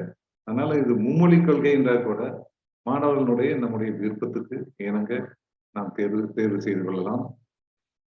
எஜுகேஷன் அப்படிங்கிறது டோட்டலா ஸ்கூல் எஜுகேஷன் ஃப்ரீ அப்படின்னு பண்ணியிருக்கிறாங்க. ஃப்ரீ எஜுகேஷன் மட்டும் இல்லை, பெண்களுக்கு உறைவிட ஸ்கூல் நிறைய ஆரம்பிக்க போறாங்க. நம்ம ஸ்கூல் எஜுகேஷன், அதாவது என்னுடைய கணிப்புல தமிழ்நாட்டினுடைய ஸ்கூல் எஜுகேஷன் ஸ்டாண்டர்ட் ரொம்ப கம்மி தான். அதாவது மற்ற மாகாணங்கள் எல்லாம் அதை ஒரு சிபிஎஸ்சிக்கு ஈக்குவலா உயர்த்தினப்போ நம்ம சமச்சீர் கல்வியிலேயே இருந்துட்டோம். இன்னும் கொஞ்சம் அதை ஸ்ட்ராங் பண்ணாம விட்டுட்டோம். அதுல பெரிய இழப்பு நம்ம சந்திச்சோம். ஆனா வருங்காலத்துல அந்த இழப்பை எல்லாம் ஈடுகட்ட வேண்டிய தேவை இருக்கிறது. ஒரு சிபிஎஸ்சி ஸ்கூல் அல்லது அதுக்கு மேலும் உள்ள சிலபஸ் உள்ள ஸ்கூல்லாம் நிறைய வந்துட்டு இருக்குது. நவோதயா பள்ளிகள், சென்ட்ரல் ஸ்கூல்ஸ், இதெல்லாம் நம்ம வரவேற்று நம்ம அதையெல்லாம் நல்லா பயன்படுத்திக்கிறது அவசியம். இந்த எஜுகேஷன்ல ஹையர் எஜுகேஷன் இப்ப நிறைய முன்னாலையெல்லாம் ஒரு பள்ளியில சேர்ந்துட்டா வயசு அப்படிங்கிறது ஒரு முக்கியமான தடையா இருக்கும். இப்போ ஒரு 20 வயசு ஆயிடுச்சு அப்படின்னா அவன் போய் ஒரு பள்ளியில சேர்ந்து படிக்கிறது இயலாத காரியம். ஆனா இப்ப வந்து வயசுங்கிறது தடை இல்லை, எந்த வயசுலயும் போய் சேர்ந்து படிக்க முடியும். டிஸ்டன்ஸ் எஜுகேஷன்ல நம்ம படிக்கலாம், தொடர்ச்சியா படிக்க முடியும், வாழ்நாள் முழுவதும் படித்துக் கொண்டிருக்கலாம். உயர்கல்வியில் நிறைய தொழில் கல்வியை புகுத்தி இருக்கிறது. பள்ளியிலேயே 8ஆம் கிளாஸ்ல இருந்து வொகேஷனல் எஜுகேஷன் 12ஆம் கிளாஸ் வரையிலும் அவரவரோட விருப்பத்துக்கு தகுந்த மாதிரி அவங்களுடைய அதாவது திறமைக்கு தகுந்த மாதிரி தொழில் கல்வியையும் பயின்று கொள்ளலாம். இப்ப நிறைய அதே மாதிரி எக்ஸிட் என்ட்ரி இதெல்லாம் வச்சிருக்கிறாங்க. 8ஆம் கிளாஸோட உங்களால படிக்க முடியல ஒரு பையனாலேனா கூட அவன் படிப்பை விட்டுட்டு ஒரு தொழில் கல்விக்கு போய் ஐடிஐல ஒரு 2 வருஷம் படிக்கலாம். படிச்சு ஒரு சர்டிபிகேட் வாங்கிட்டான்னா அந்த ஐடிஐ சர்டிபிகேட் வச்சுட்டு எல்லாம் எங்க வேணாலும் அவன் ஒரு ஆர்டிஸ்டானா ஒரு ஸ்கில்டு லேபரா ஒர்க் பண்ண முடியும். இப்போ எலக்ட்ரீசியன் கோர்ஸ், பிளம்பிங் கோர்ஸ், இதெல்லாமே 3 லெவல்ல இருக்கு. பிளம்பிங் கோர்ஸ் எல்லாம் கூட டொமஸ்டிக் பிளம்பர்னு இருக்கு, இண்டஸ்ட்ரியல் பிளம்பர்னு இருக்கு, கமர்ஷியல் பிளம்பர்னு இருக்கு. கமர்ஷியல் பிளம்பர்னா ஒரு பெரிய ஒரு கமர்ஷியல் பில்டிங், ஒரு அபார்ட்மெண்ட் கட்டுறாங்க அப்படின்னா அதுக்காக commercial building, commercial plumber. Industrial பிளம்பர்னா ஒரு இண்டஸ்ட்ரிக்கு மட்டும். டொமஸ்டிக் எல்லா வீட்டுக்கு. இது மாதிரி எலக்ட்ரீசியன்லயும் அதே மாதிரி டொமஸ்டிக், இண்டஸ்ட்ரியல், கமர்ஷியல் இருக்கு. லேத் மெக்கானிக்ஸ், டர்னர், இது மாதிரி ஏராளமான ஹார்டிகல்ச்சரலிஸ்ட், அதே மாதிரி ஒரு மேசனுக்கெல்லாம் வேற டெக்னீஷியன் பேர் வச்சிருக்கிறாங்க. ஆனா இனிமேல் எலக்ட்ரிக்கல் ஒர்க் பண்ணணும் அப்படின்னா இந்த லைசன்ஸ், இந்த படிப்பு இல்லாதவங்க வந்து எலக்ட்ரிக்கல் வேலையே பண்ண முடியாது. இப்போலாம் நம்ம சும்மா ஒரு மேஸ்திரி கிட்ட கத்துக்கிட்டு செய்யற மாதிரி எல்லாம் இனிமேல் எதிர்காலத்துல செய்ய முடியாம இருக்கும். கட்டாயம் அவங்களுக்கு அந்த பேசிக்கான படிப்பு தேவைப்படும். இந்த ஐடிஐல 2 வருஷம் படிச்சுட்டு இது மாதிரி அவங்க வேலைக்கு போகலாம். 8ஆம் கிளாஸ்ல வந்து திரும்ப அவனுக்கு ஏதாவது படிக்கணும் அப்படின்னு இருந்ததுன்னா கூட திரும்பவும் 8ஆம் கிளாஸ்ல வந்து 10ஆம் கிளாஸ் வரையிலும் படிக்கலாம். 10ஆம் கிளாஸ் படிச்சுட்டு வொகேஷனல் காலேஜுகளுக்கெல்லாம் போகலாம். இப்போ வந்து ஏராளமான கல்லூரிகள் நம்ம நாட்டுல இருக்கு. 45,000 கல்லூரிகள் சுமார் தோராயமா இருக்கு. ஆனா இனிமேல் வர்ற காலத்துல அதை குறைக்கணும் அப்படின்னு நினைக்கிறாங்க. இத்தனை கல்லூரிகள் வேண்டியதில்லை. அதாவது சின்ன சின்ன 500 பேர் 1000 பேர் உள்ள கல்லூரிகள்லாம் தேவையில்லை. அது எக்கனாமிக்கலும் இல்லை, இன்ஃப்ராஸ்ட்ரக்சர் வந்து பெஸ்டா யூட்டிலைஸ் பண்ணிக்க முடியாது இந்த சின்ன கல்லூரிகள்ல. அதனால அதையெல்லாம் வந்து வொகேஷனல் காலேஜா தான் மாத்திக்கணும். 5000 பேருக்கு கீழே இருந்தாங்க அப்படின்னா வொகேஷனல் காலேஜா தான் மாத்தணும். இல்லைன்னா காலேஜுகள்லாம் நிறைய காலேஜுகள்லாம் பக்கமா இருக்கிறதெல்லாம் ஒன்னா சேர்ந்து கிளஸ்டர் காலேஜ்னு பண்ணிக்கலாம். ஒரு கிளஸ்டர் இன்ஸ்டிடியூஷன். அவங்க வந்து ஒரு கல்லூரி உயர் படிப்புகளை நடத்திக்கிட்டு இருக்கிறதுக்கு வாய்ப்பு உண்டு. பல்கலைக்கழகங்கள் 2 விதமா இருக்கும். வெறும் டீச்சிங் மட்டும் பண்ற பல்கலைக்கழகம் இருக்கும், டீச்சிங்கும் ரிசர்ச்சும் பண்ற பல்கலைக்கழகங்கள்லாம் இருக்கும். அது மாதிரி இனிமேல் வந்து உயர்கல்வி அப்படின்னா அங்க ரிசர்ச் கட்டாயம் இருக்கும், ஆய்வு கட்டாயம் இருக்கும். இந்த 8ஆம் கிளாஸ் படிச்சுட்டு 10ஆம் கிளாஸ் வரையில முடிச்சுட்டு அந்த பையன் வந்து இது மாதிரி வொகேஷனல் காலேஜ்ல போய் சேர்ந்துட்டு 1 வருஷம் படிக்கலாம். அவனுக்கு டிப்ளமா கொடுப்பாங்க. ஏதாவது ஒரு துறையில, ஒரு ஹார்டிகல்ச்சர்ல அல்லது அக்வாகல்ச்சர்ல அல்லது ஒரு லேத் மெக்கானிக்கா ஏதாவது ஒரு படிக்கலாம். 2 வருஷம் படிச்சா அட்வான்ஸ்டு டிப்ளமான்னு கொடுப்பாங்க. 3 வருஷம் படிச்சா அவங்களுக்கே வந்து பேச்சுலர் ஆஃப் வொகேஷனல் எஜுகேஷன் ஒரு டிகிரி வாங்கிக்கலாம். அவங்க வந்து அப்போ அவங்களுக்கு வந்து ஒரு தொழில் கல்வியில் ஒரு டிகிரி. இந்த மாணவர்கள் இன்ஜினியரிங் கல்லூரிக்கு நேரடியா போய் வேணாலும் சேரலாம். பேச்சுலர் ஆஃப் வொகேஷனல் எஜுகேஷன் படிச்சவங்க அல்லது ரெகுலர் ஸ்ட்ரீம்ல ஸ்கூல்ல 12வது முடிச்சுட்டு இன்ஜினியரிங் காலேஜுக்கு போய் சேரலாம். அதனால மாணவர்களுடைய வசதிக்கு தகுந்த மாதிரி ஒரு படிப்பை டிஸ்கண்டினியூ பண்ணிட்டு வேலைக்கு போறது, திரும்ப வந்து படிக்கிறது, அடுத்த படிப்புல சேர்றது, இதெல்லாம் வந்து ரொம்ப எளிமையாக்கப்படும் வருங்காலத்துல. இனி வருங்காலத்துல வந்து யூஜிசி அப்படிங்கிறத அபாலிஷ் பண்ணிட்டு எல்லா எஜுகேஷனல் இன்ஸ்டிடியூஷனுமே ஒரே ஒரு குடையின் கீழ் கொண்டு வர போறாங்க. அதாவது மெடிக்கல், லா, இந்த 2 தவிர மீதி இருக்கிற எல்லா இன்ஸ்டிடியூஷனும் ஒரு நேஷனல் ஹையர் எஜுகேஷன் கவுன்சிலுக்கு கீழே வரப்போகுது. அதனால இன்னும் கொஞ்சம் இன்ட்ராக்ஷன் அதிகமா இருக்கும். இப்போ என்னைக்குமே வந்து இந்த அப்ளியேட்டிங் டைப் அப்படிங்கிற யூனிவர்சிட்டி டைப் இருக்கக்கூடாது. என்னைக்குமே ஒரு மல்டி ஃபேக்கல்ட்டியா தான் இருக்கணும் ஒரு யூனிவர்சிட்டி. பல்கலைக்கழகம்னா பல்கலையும் இருக்கணும். அதுக்கு ஒரு சிறந்த உதாரணம் அண்ணாமலை பல்கலைக்கழகம், பனாரஸ் இந்து யூனிவர்சிட்டி, இதெல்லாம் ஒரு சிறந்த உதாரணம். அங்க பாத்தீங்கன்னா மெடிக்கல் இருக்குது, டென்டல் இருக்கு, அக்ரிகல்ச்சர் காலேஜ் விவசாயம் இருக்கு, பொறியியல் இருக்குது, பாலிடெக்னிக் இருக்கு, லா இருக்கு, சயின்ஸ் இருக்கு, ஃபைன் ஆர்ட்ஸ் மியூசிக் எல்லாம் இருக்கு, உள்ள ஃபைன் ஆர்ட்ஸ் டிபார்ட்மெண்ட் இருக்கு, காமர்ஸ். இவ்வளவு இருந்தா தான் மாணவர்களுக்கு இடையில இன்டராக்ஷன் இருக்கும். ஒவ்வொன்றும் தனித்தனி ஸ்ட்ரீமா டோட்டலா இருக்கு. ஆர்ட்ஸ் அப்படின்னா பையன் ஆர்ட்ஸ் மட்டும் தெரிஞ்சுட்டு இருக்கக்கூடாது, கொஞ்சம் சயின்ஸோட இன்டராக்ஷன் இருக்கணும், இன்டர் டிசிப்ளினரி ரிசர்ச் இருக்கணும். ஆனா இப்ப இருக்கிற சிஸ்டம் நம்ம ஒரு தப்பா ஃபாலோ பண்ணது. அந்த காலத்துல நம்மளுடைய பெரியோர்கள் ஒரு இந்தியாவில் ஹையர் எஜுகேஷன் கொண்டு வந்தப்போ லண்டன் யூனிவர்சிட்டியை ஒரு மாடலா எடுத்துக்கிட்டாங்க. லண்டன் யூனிவர்சிட்டி அப்போ ஒரு அஃபிலியேட்டிங் டைப்பா இருந்தது, அது கீழே நிறைய இணைப்பு கல்லூரிகள் இருந்தன. ஆனால் விரைவிலேயே லண்டன் யூனிவர்சிட்டி தன்னை திருத்தி கொண்டு அதை ஒரு யூனிட்டரி யூனிவர்சிட்டியாக மாற்றிக்கொண்டது. ஆனால் நாம் குறிப்பாக உலகத்திலேயே இந்தியா, பங்களாதேஷ், பாகிஸ்தான் இந்த நாடுகள் மட்டும்தான் இந்த அஃபிலியேட்டிங் இணைப்பு கல்லூரி வழக்கத்தை வைத்திருக்கின்றன. உலகம் முழுவதும் யூனிட்டரி யூனிவர்சிட்டி, அதாவது ஆக்ஸ்போர்ட் யூனிவர்சிட்டி மாடல்ல தான் உலகம் முழுவதுமே இருக்கின்ற அந்த கல்வியை தொடர்ந்து கொண்டிருக்கின்றன. ஆகவே ஒரு குறிப்பிட்ட காலத்துக்கு பின்னால் நம்முடைய இந்தியாவில் உள்ள நிறைய கல்லூரிகள் மூடப்படும் அல்லது மற்ற கல்லூரிகளோடு இணைக்கப்படும். இணைத்து அவையெல்லாம் யூனிட்டரி யூனிவர்சிட்டியா தான் மாறப்போகுது. அதுதான் நம்மளுக்கு ஒரு பெனிஃபிட்டா இருக்கும். ஒரு ரிசர்ச் இல்லாம, மல்டி டிசிப்ளினரி இல்லாம, காமர்ஸுக்காக ஒரு காலேஜ், பிசிக்கலுக்காக ஒரு காலேஜ், எஜுகேஷனுக்காக ஒரு காலேஜ், அது எந்த விதமான தொடர்பும் இல்லாம இருக்கிறது ஒரு தப்பான கல்வி முறை. அதெல்லாம் எதிர்காலத்தில் திருத்தப்படும் என்று கூறிக்கொள்கிறேன். அப்புறம் அந்த கடைசி நேரத்துல நான் இன்னொன்னு ஒரு 2 பாயிண்ட் சொல்லிக்க விரும்புறேன் ஒரு கேள்வி நேரத்துக்கு முன்னால. ஒண்ணு ஊதிய வேறுபாடுகளை கலைக்கப்பட வேண்டும், அதாவது களைய வேண்டும். இப்ப பாத்தீங்கன்னா, இப்போ நான் ஒரு யூகேல ஒரு இண்டஸ்ட்ரியில ஒர்க் பண்ணேன். அங்க உள்ள ஸ்கேவெஞ்சர் வேலை நேரத்தில் வர மாட்டாங்க, ஏர்லி மார்னிங் வருவாங்க அல்லது இண்டஸ்ட்ரி க்ளோஸ் ஆன பின்னால கிளீன் பண்ணுவாங்க. ஆனா அவங்களுடைய சம்பளம் அந்த சீஃப் எக்ஸிக்யூட்டிவ் கம்பெனியினுடைய டாப் நிர்வாகியோட சம்பளம் பெரிய வித்தியாசம் இருக்காது. 2 பேரும் ஒரே மாதிரி கார்ல தான் வருவாங்க. அவங்களுக்குள்ள தொழில் சார்ந்த ஏற்றத்தாழ்வு அப்படின்னு எல்லாம் யாருமே கருதுறது இல்லை.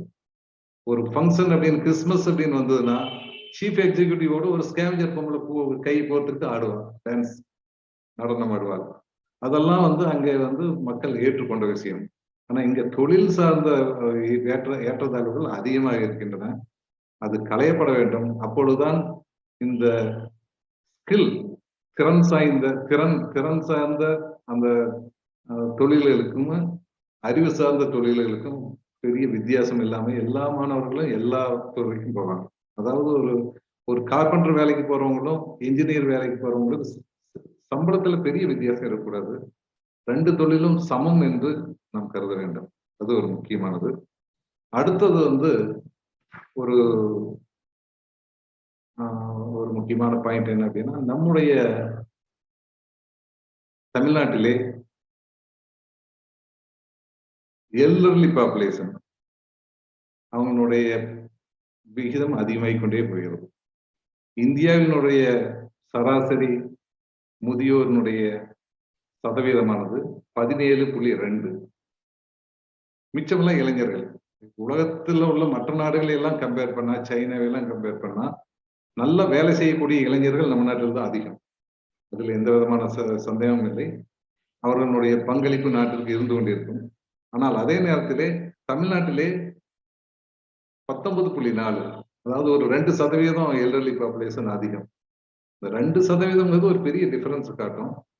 வேலை செய்வதற்கு, வயலிலே உழைப்பதற்கு இளைஞர்கள் குறைந்து கொண்டிருக்கிறார்கள் என்று அர்த்தம்.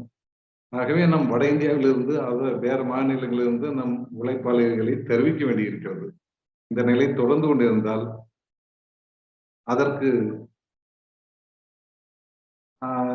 தமிழர்களுடைய சதவீதம் குறைந்துவிடும். தமிழ்நாட்டிலே நம்முடைய ஒரு காலத்திலே எல்லா வேலைகளும் அந்த வெளி மாநிலத்திலிருந்து வந்தவர்களே செய்து கொண்டிருப்பார்கள். நம்முடைய இளைஞர்களுக்கு தேவைப்படுவது வேலை கிடைக்காது. ஆகவே நம்முடைய ஒரு குழந்தை என்பதற்கு என்னுடைய பர்சனல் ஒப்பீனியன் என்னவென்றால், ஒரு குழந்தை என்பது தவறான கொள்கை. 3 குழந்தைகளாவது வேண்டும் ஒவ்வொரு குடும்பத்திலும், ஒவ்வொரு பெற்றோர்களும். ஒன்று அப்பாவுக்கு, ஒன்று அம்மாவுக்கு, ஒன்று நாட்டிற்கு. அப்பொழுதுதான் நம்முடைய இனம் செழிக்கும், நம்முடைய தமிழ்நாடு செழிக்கும், நம்முடைய வேலை வாய்ப்புகள் எல்லாம் நமக்கே என்ற ஒரு நிலை ஏற்படும். இந்த நிகழ்ச்சியிலே கலந்து கொண்ட அனைத்து உள்ளங்களுக்கும் என்னுடைய நன்றிகளை தெரிவித்துக் கொள்கிறேன். அவர்களுக்கு ஏதாவது ஒரு சந்தேகங்கள் இருக்கும் என்றால் இந்த நேரத்திலே நாம் ஒரு சில மணித்துளிகள் அவர்களுடைய சந்தேகத்தை போக்க.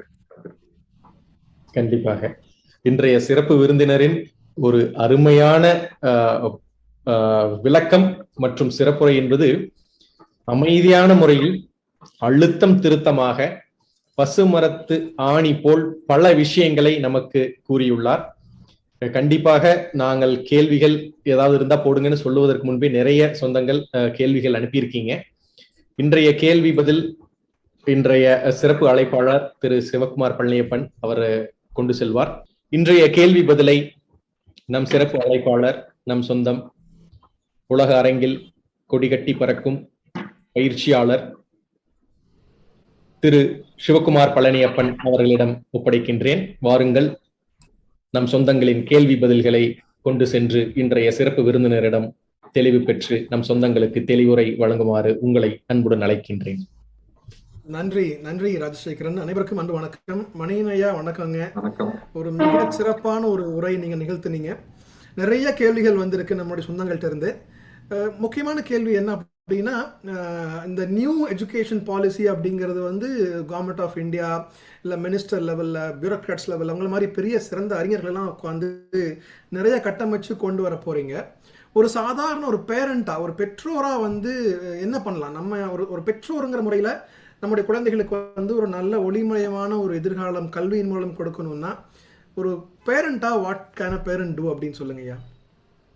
ஒரு பேரண்டா நான் என்னோட அனுபவத்தை சொல்லணும் அப்படின்னா, எல்லோருக்கும் உயர்கல்வி தேவையில்லை.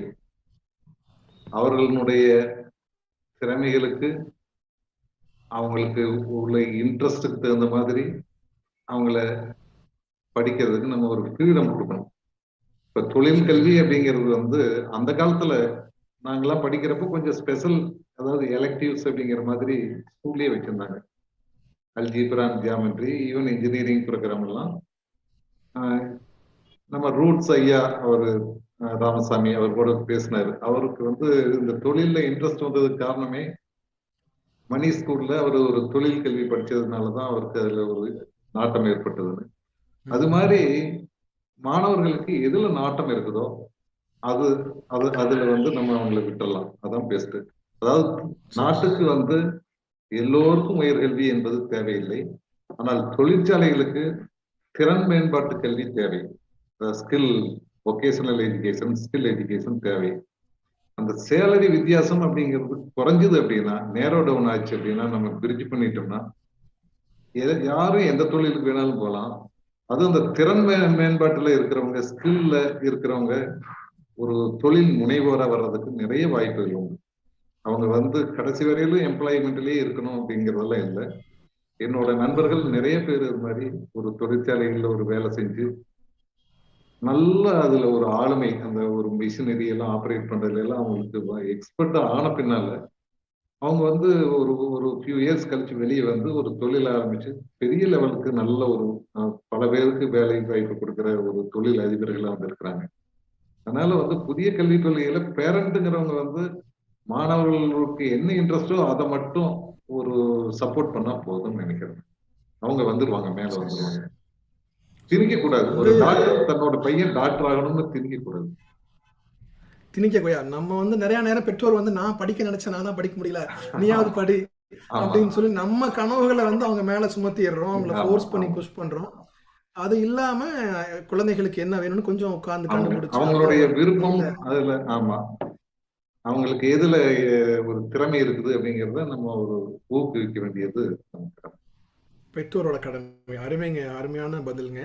இந்த நியூ எஜுகேஷன் பாலிசி படி பார்த்தீங்கன்னா நம்ம வெளிநாடுகளில் பார்க்கும்போது வந்து லேட்டரல் மூமெண்ட் அப்படின்னு சொல்லுவாங்க இல்லைங்களா? மாணவர்கள் வந்து ஒரு சயின்ஸ் படிக்கிற பையன் வந்து ஆர்ட்ஸ் படிப்பான், மெடிக்கலும் படிப்பான், அவனுக்கு பிடிக்கலன்னா கோர்ஸ் மாற்றிக்கலாம் 3-4 இயர்ஸ் கழிச்சு. நமக்கு எப்படின்னா ஒரு 10th வந்து டிசைட் ஆகும் ஃபர்ஸ்ட் குரூப்பா செகண்ட் குரூப்பான்னு சொல்லி. ஒரு 14-15 வயசுல என்ன வேணும்னே தெரியாது, உலகமும் தெரியாது. அந்த வயசுல நீ முடிவு பண்ணிடு என்ன படிக்க போற, காமர்ஸ் படிக்கிறியா அப்படின்னு சொல்லி ஒரு 10th நம்ம ஃபிக்ஸ் பண்றோம் ஒரு ஒரு ஒரு ஒரு பாக்ஸை. அதுக்குள்ளேயே நம்ம போக வேண்டியதா இருக்கு. அங்கிருந்து மாறி வர முடியறது இல்ல. அப்போ இந்த புதிய கல்விக் கொள்கையில வந்து அந்த மாதிரியான ஒரு லேட்ரல் மூவ்மெண்ட்ஸ் மாதிரி மாற்றங்கள் எல்லாம் அனுமதிக்கப்படுதுங்களா? எப்படி மாறப்போகுதுங்கய்யா? இப்போ உள்ள கல்வியிலேயே வந்து ஒரு கல்லூரியிலாம் வந்து ஒரு மேஜர் சப்ஜெக்ட், கோர் சப்ஜெக்ட் வந்து உயர்கல்வியில இருக்கு. கோர் சப்ஜெக்ட் படிச்சே ஆகணும். அப்புறம் கொஞ்சம் எலெக்டிவ்ஸ், ஒரு ஒன் ஆர் 2 எலெக்டிவ்ஸ் நம்ம எடுத்துக்கலாம். அது நம்ம துறையிலேயே எடுக்கணும்னு இல்லை. இப்போ பாட்டனியில இருக்கிறவங்க ஒரு கெமிஸ்ட்ரி பேப்பர் வேணாலும் எலெக்டிவ்ஸ் எடுத்துக்கலாம். அப்புறம் மைனர் சப்ஜெக்ட் ஆர்ட்ஸ் குரூப் எல்லாம் கூட எடுத்துக்கலாம். நீங்க சோசியாலஜி எடுக்கலாம், எக்கனாமிக்ஸ் எடுக்கலாம். அது மாதிரி எல்லாம் இப்பவே இருக்கு. புதிய கல்விக் கொள்கையில இன்னுமே அதுக்கு நல்ல வாய்ப்புகள் அதிகமா இருக்கு. அதாவது என்ட்ரி எக்ஸிட் எல்லாம் நிறைய கொடுத்துருக்காங்க. அதாவது 8ஆம் கிளாஸ்ல இருந்து ஒரு பையன் வந்து எக்ஸிட் ஆகி வேற படிப்புக்கு போகலாம். அதே மாதிரி 8ஆம் கிளாஸ்ல உள்ள வந்து சேரலாம். அடுத்தது 10ஆம் கிளாஸ்ல ஒரு எக்ஸிட் என்ட்ரி கொடுத்துருக்காங்க. 12ஆம் கிளாஸ்ல ஒரு எக்ஸிட் கொடுத்துருக்காங்க. இது மாதிரி அந்த 12ஆம் கிளாஸ் முடிச்சதே அவன் வந்து ஒரு இன்ஜினியரிங்க்கு போகலாம், அல்லது ஒரு மெடிசின் போகலாம். அவனுக்கு அது மாதிரி ஒரு வாய்ப்பு இருக்கு.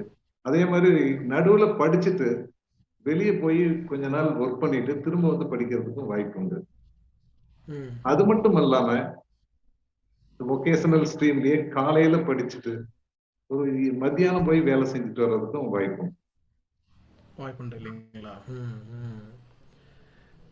இப்போ நம்முடைய கல்வி முறை நிறைய இடங்கள்ல பார்த்தீங்கன்னா வந்து ஒரு பாடம் சார்ந்து, மதிப்பெண் சார்ந்தே இருக்குது, ஒரு தியரி பேஸ்டா இருக்குது. நிறைய வந்து ஒரு தொழில் சார்ந்த ஒரு பிஇ படிப்பு கூட நிறைய நேரம் கிளாஸ் ரூம்லயே பசங்க உட்காந்துருக்காங்க. ஒரு ஹேண்ட்ஸான ஒரு ப்ராக்டிக்கலாக செய்முறையாக வந்து கற்றுக்கொள்வதற்கான வாய்ப்பு நிறைய குறைவாக இருக்குது. அதனாலே வந்து டிகிரி வாங்கிடுறாங்க பசங்க, மார்க் வாங்கியிருக்காங்க நம்மளுடைய மாணவர்கள். ஆனால் வெளில வரும்போது அதுக்கான திறன் இல்லை, அதுக்கான ஆற்றல் இல்லை, வேலை வாய்ப்புக்கெல்லாம் ரொம்ப சிரமப்படுறாங்க அப்படின்லாம் பார்க்குறோம் இல்லைங்களா ஐயா? அதற்கான ஒரு அதையெல்லாம் களைவதற்கு வந்து என்ன மாதிரியான ஒரு வாய்ப்புகள் இருக்குங்க இந்த புதிய கல்விக் கொள்கையில? நீங்க கேட்கறது அருமையான கேள்வி. அதாவது வந்து நம்ம என்ஜினியரிங்ல நிறைய வந்து பிராக்டிக்கலை விட தியரி கொஞ்சம் அதிகமா இருக்குது. மார்க்குக்கு நம்ம ரொம்ப இம்பார்ட்டன்ஸ் கொடுக்குறோம். இடையிலேயே வந்து ஒரு இன்டர்ன்ஷிப் போய் ஒரு தொழிற்சாலையில வேலை செஞ்சுட்டு அந்த எக்ஸ்பீரியன்ஸோட வரணும் அப்படிங்கறதெல்லாம் நம்ம அதுக்கெல்லாம் மதிப்பெண் அதிகமா கிரெடிட் கொடுக்கறது இல்லை. நான் என்னுடைய ஒரு சொந்த அனுபவமே கூட உண்டு. அண்ணாமலை பல்கலைக்கழகத்துல இது மாதிரி மழை காலத்துல மெடிக்கல் காலேஜ், மருத்துவக் கல்லூரியில ஹாஸ்பிட்டல்ல கிரவுண்ட் ஃப்ளோர் பூரா அப்படியே தண்ணி தேங்கி நின்றுடும், மூழ்கிடும். உடனே மருத்துவர்களும் மற்ற எல்லா ஊழியர்களும் அங்க உள்ள பேஷன்ஸை, எக்யூப்மெண்ட்ஸை ஃபர்ஸ்ட் ஃப்ளோருக்கு தூக்கிட்டு போவாங்க. அதுக்கு தனியா படியெல்லாம் வைப்பாங்க. இப்படி ஒரு தொடர்ந்து பெரனியல் ப்ராப்ளம் இருந்தது. நான் போன பின்ன போய் ஒரு மாசத்துக்குள்ளேயே மழை இந்த பிரச்சனை வந்தது. நான் வந்து உடனே அந்த என்ஜினியரிங் டீனை கூப்பிட்டு, எனக்கு வந்து இம்மிடியட்டா நீங்க ஹைதராபாத்ல இஸ்ரோல போய் இந்த ஏரியாவுடைய டோபோகிராஃபி வாங்கிக்கிட்டு வாங்க. அண்ணாமலை பல்கலைக்கழகத்தை சுத்தி உள்ள பகுதியில ஏதாவது இன்னும் லோ லையிங் இல்ல ரிவர் ஏதாவது இருக்குதா, வாட்டர் பாடிஸ் இருக்குதா, அப்படி இருந்ததுன்னா நம்ம தண்ணியெல்லாம் அங்க கழிச்சு விட்டுடலாம், ஏன் இங்க வந்து தண்ணி தேங்கணும் அப்படின்னு கேட்டேன் நான். அப்போ ஒரு பக்கத்துல ஒரு கிலோமீட்டர்ல ஒரு ஆறு இருக்குது. அது வந்து ஒரு 18 அடி கீழே இருக்குது நம்ம கேம்பஸோட அப்படின்னு சொன்னாங்க. ஒரு டீன் சொன்னாரு. உடனே நெய்வேலி லிக்னைட் கார்பரேஷன்ல என்எல்சியில ஒரு ஆச்சாரியன், ஒரு சிஎம்டி, அவரோட பேசி எங்களுக்கு நீங்க ஒரு பொருள் உதவியும் கொஞ்சம் எக்யூப்மெண்ட் எல்லாம் கொடுத்து இந்த டோபோகிராஃபி வந்து இங்க உள்ள தண்ணி வந்து இங்க தேங்காம அந்த ஆத்துக்கு போற மாதிரி நீங்க பண்றதுக்கு எங்களுக்கு மணி வேணும்னு சொன்னேன். அவர் என்ன சொன்னாரு, நீங்க ஒரு கான்டூர் மேப் மட்டும் போட்டு கொடுங்க. உங்க யூனிவர்சிட்டி உள்ள எந்தெந்த துறை எவ்வளவு கடல் மட்டத்துல இருந்து எவ்வளவு ஹைட்ல இருக்குது, மீன் சி லெவல்ல இருந்து எவ்வளவு ஹைட்ல இருக்குது அப்படிங்கறத மார்க் பண்ணுங்க எல்லா பில்டிங்லயும். நாங்க உடனே வந்து அங்கங்க உள்ள தண்ணி எல்லாம் மேட்டில் உள்ள தண்ணி பள்ளத்துக்கு வராம மேட்டு வழியாவே அங்க வெளியே போற மாதிரி பண்ணிடுறோம் அப்படின்னு. இந்த கான்டூர் மேப் ப்ரிப்பேர் பண்ணதுக்கு அசைன் டு இன்ஜினியரிங் டிபார்ட்மெண்ட். ஆனா அங்க மேன் பவர் இல்லை. ஏன்னா அந்த இன்ஜினியரிங் ஸ்டூடெண்ட்ஸுக்கு ப்ராக்டிக்கல் நாலேஜ் இல்லை. உடனே நான் அவர் குப்பன் அப்படின்ட்டு, மிஸ்டர் குப்பன் பாலிடெக்னிக் பிரின்சிபல், அவர்கிட்ட கூப்பிட்டு சொன்னேன், சார் எங்க ஸ்டூடெண்ட்ஸ் எல்லாம் ரெகுலரா ப்ராக்டிக்கல் செய்வாங்க. இங்க இந்த கொல்லி ஹில்ஸ், சேர்வராயன் ஹில்ஸ்க்கு எல்லாம் போவாங்க இந்த கான்டூர் மேப் பண்ண. நான் 2 நாள்ல பண்ணி கொடுத்துட்றேன் அப்படின்னா ஒரு ஒரு 1 வீக்குள்ள எல்லா பில்டிங்லையும் மார்க் பண்ணிட்டாங்க. அப்புறம் என்எல்சில வந்து அதெல்லாம் கம்ப்ளீட்டா அந்த கெனால், அந்த கான்டூர் கெனால் மாதிரி அப்படி எல்லாம் வெட்டி ஒரு பர்குலேஷன் பாண்ட் எல்லாம் இடையில போட்டு ரொம்ப பிரமாதமா நல்லா பண்ணி கொடுத்துட்டாங்க. இன்றளவும் மழை வந்து அங்க உள்ள சிதம்பரத்தில் நடராஜர் கோயிலேக்குள்ளேயே மூழ்கி இருந்தப்ப கூட மெடிக்கல் காலேஜ்ல ஒரு சொட்டு தண்ணி கூட இல்லை. இன்னும் நேத்து பேஞ்ச மலையில கூட அந்த வாட்டர் வந்து தேங்கல. இதுக்கு என்ன காரணம் அப்படின்னா பிராக்டிக்கல் எக்ஸ்போசர் அதிகமா வேணும். இப்போ இப்போ உள்ள வர்ற புதிய அந்த நேஷனல் எஜுகேஷன் பாலிசியில பிராக்டிக்கலுக்கும் எக்ஸ்பெரிமெண்ட்டுக்கும் நிறைய இம்பார்ட்டன்ஸ் கொடுக்குறாங்க. ரிசர்ச்சுக்கும் இம்பார்ட்டன்ஸ் கொடுக்குறாங்க. ஒரு டிகிரி, இனிமேல் டிகிரி எல்லாம் 4 இயர் டிகிரியா இருக்கும். அதுல லாஸ்ட் செமஸ்டர் வந்து ரிசர்ச் ப்ராஜெக்ட். அதே மாதிரி ஒரு பிஜி பண்றாங்க அப்படின்னா பிஜியில கட்டாயம் ப்ராஜெக்ட் இருக்கும். Course work plus project. இந்த ரிசர்ச்ங்கிறது இன்டெகிரல் பார்ட்டா போயிடும். இப்போ எக்ஸ்பெரிமெண்டல் பார்ட்டுக்கு வந்து இம்பார்ட்டன்ஸ் இனிமேல் வரும்.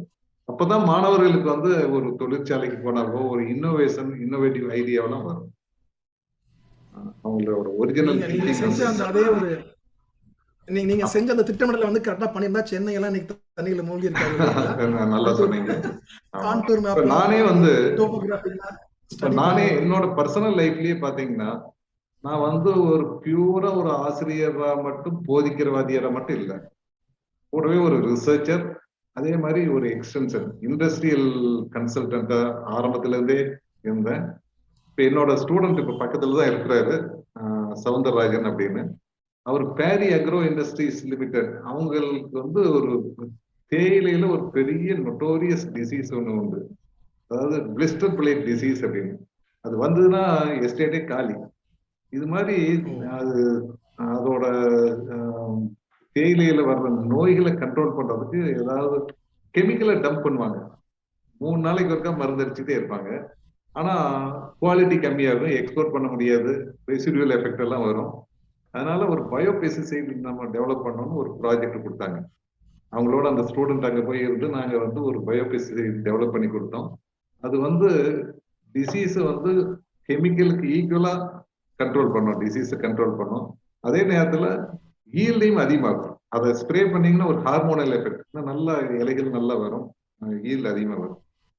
அது மாதிரி ஒரு இண்டஸ்ட்ரியல் கன்சல்டன்டா இண்டஸ்ட்ரியோட தொடர்ந்து ஒரு க்ளோஸான ஒரு இன்ட்ராக்ஷனோட தான் நான் இருந்தேன். நிறைய மணி இண்டஸ்ட்ரியில இருந்து யூனிவர்சிட்டிக்கு ப்ராஜெக்ட் ஃபார்ம்ல, ஃபெலோஷிப் ஃபார்ம்ல நிறைய மணி கொண்டு வந்திருக்கிறேன். அதே மாதிரி சுகுணா பவுல்ட்ரி, அது வந்து இந்தியாவிலேயே பெரிய 2 கோழி பண்ணையில சுகுணா பவுல்ட்ரி ஒன்று, வெங்கடேஸ்வரா பவுல்ட்ரி பூனேல மகாராஷ்டிராவில், இந்த 2 தான் பெருசு இந்தியாவில் வந்து கோழி பண்ணைக்கு பொறுத்தளவில். சுகுணா பவுல்ட்ரிக்கு நாங்கள் தொடர்ந்து கன்சல்டா இருந்தோம். நிறைய அவங்களுக்கு ஒரு ஆலோசனைகள் கூறியிருக்கிறோம். ஒரு ரிசர்ச் எக்ஸ்பெரிமெண்ட் ப்ராஜெக்ட்ஸ் எல்லாம் அவங்களுக்கு பண்ணி எப்படி மீட் அதிகமாக ப்ரொடியூஸ் பண்றது, எப்படி ப்ரிசர்வ் பண்றது, நிறைய அவங்களுக்கு ஆலோசனைகள் சொல்லியிருக்கிறோம். ஃபீடை எப்படி ஃபார்முலேட் பண்றது அப்படிங்கிறதெல்லாம் கூட நிறைய அவங்களுக்கு செஞ்சிருக்கிறோம். அது மாதிரி ஆசிரியர்களுடைய கடமை, மாணவர்களுடைய ஒரு எஜுகேஷன் இன்ஸ்டிடியூஷனோட கடமை டீச் பண்றது மட்டும் இல்ல, லோக்கல் ப்ராப்ளத்தையும் சால்வ் பண்ணணும். அங்குள்ள லோக்கல் கம்யூனிட்டி ஸ்டேக் ஹோல்டர்ஸ் சொல்லுவோம், அவங்களோட ப்ராப்ளத்தை சால்வ் பண்றதுக்கும் அவங்களோட தார்மீக கடமை அது. அப்போ வந்து நம்ம குழந்தைகிட்ட வந்து நீ எவ்வளவு மார்க் வாங்கியிருக்கேன்னு கேட்கறத விட நீ என்ன கத்துட்டு இருக்க, அதை வச்சு நீ என்ன பண்ண, என்ன ப்ராஜெக்ட் பண்ணியிருக்கிற, என்ன இது மாதிரி தொழிற்சாலைகள்ல போய் ஒர்க் பண்ணி இருக்கிற எக்ஸ்பீரியன்ஸ் உண்டா, அது மாதிரி எல்லாம் தான் நம்ம கேட்கணும். நான் ஒரு விஷயம் நான் நிறைய மாணவர்கிட்ட பாக்குறேங்கய்யா, இங்க இருக்கிற பையனோ பொண்ணு வந்து வெளிநாடுகளுக்கு போய் எம்எஸ் படிக்க போறாங்க, எம்பிஏ படிக்க போறாங்கன்னா அங்க ரொம்ப ஒரு பெருமையோட வந்து they will do a part time job. ஒரு ஹோட்டல்ல, மெக்டானல்ட்ஸ்ல, கேஎஃப்சி மாதிரி ஹோட்டல்ல கூட போய் வேலை பண்ணுவாங்க. இப்போ நம்ம ஊர்ல வந்து ஒரு பார்ட் டைம் வேலை பண்ணுனா ரொம்ப ஒரு பிரஸ்டீஜாவோ ஒரு தயக்கமா பாக்குறாங்க இல்லைங்களா? நம்ம ஊர்கள்ல ஏன் வந்து இந்த பார்ட் டைம் ஜாப், காலேஜ் முடிச்சுட்டு அப்புறம் சாயந்தரம் வேலை பண்றது, சுயமா சம்பாரிச்சு படிக்கிறது, அந்த மாதிரியான ஒரு கல்ச்சர் வராததுக்கான காரணம் என்ன நினைக்கிறீங்க? ஒண்ணு வந்து ஸ்டிக்மா, அதாவது நம்ம வசதியா இருக்கிறோம், நம்ம பையன் போய் வேலை செய்யறதா அப்படின்னு பேரண்ட்ஸ் நினைக்கிறது, அது ஒண்ணு. ஆனா அதே நேரத்துல கவர்மெண்ட் காலேஜ்ல பாத்தீங்கன்னா இன்னும் ஏழை மாணவர்கள், ரொம்ப சமுதாயத்துல பின்தங்கிய மாணவர்கள் எல்லாம் வந்து படிக்கிறவங்க, ஸ்காலர்ஷிப் இல்ல படிக்கிறவங்க எல்லாம் பார்ட் டைம் ஒர்க் பண்றதை நான் பார்த்திருக்கிறேன். நம்ம கவர்மெண்ட் காலேஜ்லயே மாணவர்கள்லாம் பார்ட் டைம் லஞ்ச் டைம்ல வந்து சீக்கிரம் லஞ்ச் முடிச்சுட்டு வந்து இவங்க நம்ம பழமுதிர் நிலையத்துல வந்து ஃப்ரூட் எல்லாம் உரிச்சு கொடுக்கறது, கொஞ்சம் ஜூஸ் போட்டு வச்சுட்டு போறது, இந்த வேலையெல்லாம் செய்யறாங்க. ஈவினிங் வந்து ஒர்க் பண்றாங்க. அன்னபூர்ணாவில் வந்து சர்விங் பண்றாங்க ஈவினிங். அதெல்லாம் பார்த்திருக்கிறேன் நான். ஆனா நம்ம பேரண்ட்ஸ் வந்து அந்த ஸ்டிக்மாவை வந்து என்கரேஜ் பண்ணக்கூடாது. பார்ட் டைம் ஒர்க் பண்ணி உன்னோட pocket money, you earn your pocket money அப்படிங்கிற ஒரு கான்செப்டை என்கரேஜ் பண்ணணும். இந்த தேசிய கல்விக் கொள்கையில வந்து நிறைய வொகேஷனல் எஜுகேஷன் இது மாதிரி எல்லாம் ஸ்கில் டெவலப்மெண்ட் எல்லாம் வர்றதுனால அவங்களுக்கு இந்த வாய்ப்பு இன்னும் அதிகமா இருக்கும்னு நான் நம்புறேன். இது மாதிரி ஒரு இண்டஸ்ட்ரியில போய் ஒர்க் பண்றது, ஒரு சம்மர் லீவ்ல போய் ஏதாவது ஒரு இண்டஸ்ட்ரியில ஒரு டர்னரா ஒர்க் பண்றது, லேத் மெக்கானிக்கா ஒர்க் பண்றது, அல்லது கார் சர்வீஸ் ஒரு கேரேஜ்ல போய் கார் சர்வீஸ் பண்றது, ஹெவி மிஷினரியை சர்வீஸ் பண்றது, இது மாதிரி அக்வா கல்ச்சர் பண்றது, ஈவன் அவங்களே சொந்தமா கிச்சன் கார்டன் போடுறது, இதெல்லாம் வந்து அவங்களுக்கு அந்த ட்ரைனிங் வொகேஷனல் ட்ரைனிங்ல ஒரு ஆர்வம் வந்ததுன்னா இது வந்து அவங்களை என்கரேஜ் பண்ணும். இந்த கேப்பை கொஞ்சம் நேரோ டவுன் பண்ணும். நீங்க ஒரு பாயிண்ட் சொன்னீங்க பேசும்போது, எல்லாருக்குமே உயர்கல்வி தேவையில்லை அப்படின்னு சொன்னீங்க இல்லையா? அப்ப நம்ம என்ன நினைக்கிறோம்னா யூஜி படிக்கணும், பிஜி படிக்கணும், டிகிரி 2 வாங்கிடணும்லாம் நம்ம நினைக்கிறோம். கல்யாண பத்திரிகையில வந்து 2 டிகிரி போட்டுக்கணும்லாம் நம்ம நினைக்கிறோம் இல்லைங்களா? அப்போ டிகிரி வேண்டாம்னா அது வேற என்ன நீங்க ஆல்டர்னேட்டிவ்க்கு நீங்க சொல்ல? அதாவது டிகிரி அப்படிங்கிறது வந்து உங்களுடைய பிழைப்புக்கு சப்போர்ட் பண்ற மாதிரி எந்த டிகிரியா இருந்தாலும் எல்லாம் ஈக்குவல் தான். நீங்க ஒரு சர்டிபிகேட் கோர்ஸ், சர்டிபிகேட் இன் ஐடிஐ சர்டிபிகேட் வந்து ஒரு பிளம்பிங்ல வச்சிருக்கிறீங்க அப்படின்னா உங்க ஏர்னிங் அந்த அளவுக்கு இருக்கும். அதே மாதிரி நீங்க ஒரு பிஹெச்டி எல்லாம் முடிச்சுட்டு ஒரு பக்கம் ஒரு டீச்சரா போறீங்க அப்படின்னா அது அந்த டிகிரி வச்சுட்டு டீச் பண்றீங்க. எல்லா தொழில் அப்படிங்கிறது எல்லாம் ஒண்ணுதான். அந்த சேலரி டிஃபரன்ஸை கொஞ்சம் நேரோ டவுன் பண்ணிட்டோம் அப்படின்னா இந்த வித்தியாசம் வராது. அப்புறம் ரெண்டாவது வந்து சைனா மாதிரி கண்ட்ரில எல்லாம் பாத்தீங்கன்னா, ரஷ்யா, மேலை நாட்டுல எல்லாருமே உயர்கல்விக்கு போறதில்லை, ஆராய்ச்சிக்கு போறதில்லை. நிறைய பேர் வந்து அவங்க ஒரு ஸ்கில்ல வச்சுக்கிட்டு அவங்க வந்து ஒரு தொழிற்சாலைகளுக்கு வேலைக்கு போயிடுறாங்க. இப்ப நமக்கு வந்து எல்லாருமே இன்ஜினியரா இருந்தா அதுக்கு அந்த தொழிற்சாலையில வேலை செய்யறதுக்குன்னு ஒரு நல்ல ஒர்க் ஃபோர்ஸ் வேணும். இப்ப அந்த சேலரி டிஃபரன்ஸ் இருக்கனாலதான் அந்த ஸ்டிக்மா, நான் வந்து மேனேஜர் அல்லது சீனியர் என்ஜினியர் அப்படிங்கிறவங்களுடைய சேலரி வந்து கிட்டத்தட்ட ஈக்குவலா வந்துச்சு அப்படின்னா அந்த அந்த ஒரு ஸ்டிக்மா போயிடும். உங்களுக்கு எல்லா நிலையிலுமே எப்பவுமே வந்து கொஞ்சம் இன்ஜினியரிங் காலேஜ் தான் போதும். அவங்க வந்து அந்த இன்ஜினியரிங்ல வந்து ஒரு டிசைன் பண்றதுக்கு டிசைனர், ஒரு ஃபேப்ரிகேஷனுக்கு ஒரு டிராயிங் போடுறதுக்கு அந்த அளவுக்கு இருந்தா போதும். அதுக்கு அடுத்தது அதை அந்த மிஷினரி மேனுஃபேக்சர் பண்றதுக்கு டர்னர் வேணும், லேத் வேணும், ட்ரில்லிங் பண்ணணும், இது மாதிரி இருக்கிறதுக்கெல்லாம் ஒரு போர்ட்டிங் வேணும். அது மாதிரி இருக்கிறதுக்கெல்லாம் அதுக்கு நமக்கு நிறைய ஸ்கில்டு லேபர் வேண்டி இருக்குது. அது அவங்க ரிசர்ச் எல்லாம் பண்ணிட்டு அந்த வேலைக்கு வர வேண்டியது இல்லை. அவங்களுக்கு இருக்கிற பேசிக் எஜுகேஷன் 8ஆம் கிளாஸ்ல இருந்து ஐடிஐக்கு போகலாம், அல்லது 10ஆம் கிளாஸ் முடிச்சது ஒரு டிப்ளமா, வொகேஷனல் டிப்ளமாவுக்கு போகலாம். அந்த கோர்ஸ் வந்து நமக்கு நிறையவே தேவைப்படுது. இப்போ வந்து பாத்தீங்கன்னா நிறைய இண்டஸ்ட்ரியில ரெக்ரூட் பண்ணிடுறாங்க, 2 வருஷத்துக்கு ட்ரெயின் பண்றாங்க, ட்ரைனிங் எடுத்தது அவன் வேற பக்கம் ஓடி போயிடுறான், அட்ரிஷன் வந்தது, தே கோ டு பெட்டர் பிளேஸ். அவங்களை ரீட்டைன் பண்றது கஷ்டமா இருக்குது. இந்த ட்ரைனிங் பண்றது வந்து இண்டஸ்ட்ரிக்கு நம்ம கொடுக்க கூடாது, அது பர்டன். ட்ரெயின்டு மேன் பவர் நிறைய இருந்தது அப்படின்னா அவங்க பெட்டர், அதுலயே பெஸ்ட் இண்டஸ்ட்ரிக்கு அவங்க திறமை போல போய்க்கலாம். ஆனா இந்த அட்ரிஷன் இருக்காது. சரிங்க. அப்ப ஏதோ ஒரு டிகிரி படிக்கணும்ங்க, வெறும் டிகிரி படிச்சுட்டு, சாரி டு இன்டர்ஃபியர், வெறும் டிகிரி படிச்சுட்டு இப்ப பாட்டனி படிச்சுட்டு டெய்லர் வேலைக்கு போறது அப்படின்னா அது வெரி வெரி அன்பார்ச்சுனேட். அல்லது ஆமா கெமிஸ்ட்ரி படிச்சுட்டு அவர் வந்து வேற ஏதாவது ஒரு சின்ன ஒரு அந்த சம்பந்தம் இல்லாத வேலைக்கு போறது, ஒரு கிளர்க்கா போறது, அதெல்லாம் நேஷனல் வேஸ்ட். அப்படி எல்லாருமே ஒரு டிகிரி படிக்க வேண்டியதில்லை. அவர் டெய்லரிங் மட்டும் படிச்சா போதும், ஒரு ஸ்கில், அது ரொம்ப நல்லா இருக்கும். கரெக்டுங்க. அருமையா சொன்னீங்க, ரொம்ப அருமையா சொன்னீங்க. இன்னைக்கு 12:15 ஆச்சு. இன்னும் டைம் இருக்குங்களா ராஜசேகரன்? இருக்குங்களா? ஒரு 1 அல்லது 2 முக்கியமான கேள்விகள் உங்களுக்கு வந்திருக்கிறதுல நீங்க எது ப்ரையாரிட்டியான கேள்வியோ அதை நீங்க கேட்டுட்டு இன்றைய அடுத்த கட்டத்துக்கு போயிடலாங்களா? இன்னொரு கேள்வி, 2 2 questions. சரிங்க.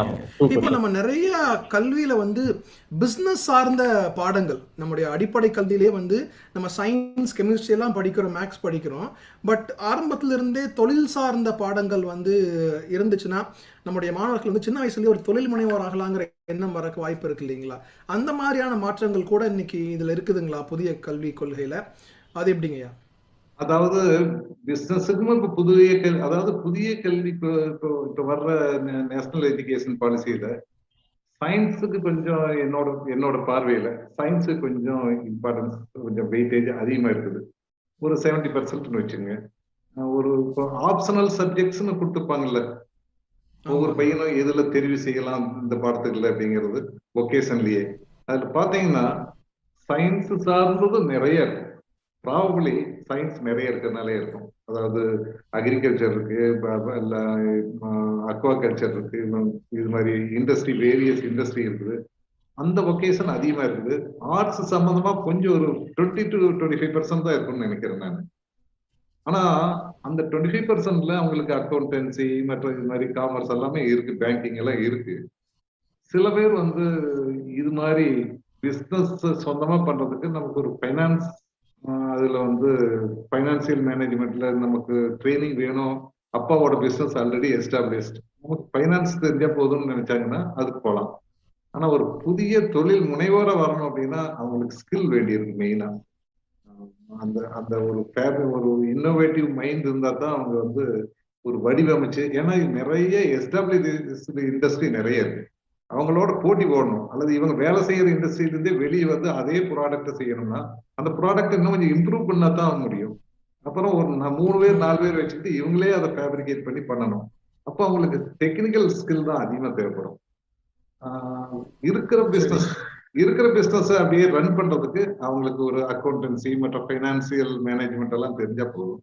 அப்படி இருக்கிறவங்க அந்த சப்ஜெக்ட் எடுத்துக்கிறதுக்கு வாய்ப்பு இருக்கு. பிசினஸ் மேனேஜ்மெண்ட் கத்துக்கிட்டோம்னா சரிங்க. கடைசி கொஸ்டின் வந்து கொஞ்சம் முக்கியமான கேள்வி. என்னன்னா நிறைய இடங்கள்ல வந்து எங்களுக்கு தேசிய கொள்கை எங்களுக்கு வேண்டாம், எங்க ஸ்டேட்ல நாங்களே ஒரு கல்விக் கொள்கை பண்ணிக்கிறோங்கிற மாதிரி நிறைய கருத்துக்கள்லாம் நிலவுது. அது சரியில்லை சரின்னுலாம் சொல்றாங்க. இது சரியா தவறா? இதனால என்ன நன்மை தீமைகள், அதை பத்தி ஏதாவது ஒரு சில வார்த்தைகள் சொல்ல முடியுங்களா? இதுல வந்து ஒரு தேசிய லெவல்ல வந்து ஒரு கல்விக் கொள்கை அப்படிங்கிறது நமக்கு அவசியம். எதனால அப்படின்னா எல்லா ஸ்டேட்டில் இருக்கிற மாணவர்களுக்கும் ஈக்குவல் ஆப்பர்ச்சுனிட்டி கிடைக்கும். ஒரு கோர்ஸ், மெடிக்கல் கோர்ஸ் இருக்குன்னு வச்சுங்க, இப்போ நீட் எக்ஸாம் காமன் பிளாட்ஃபார்ம்ல எல்லாரும் எழுதுறாங்க. they compete and only the best will go.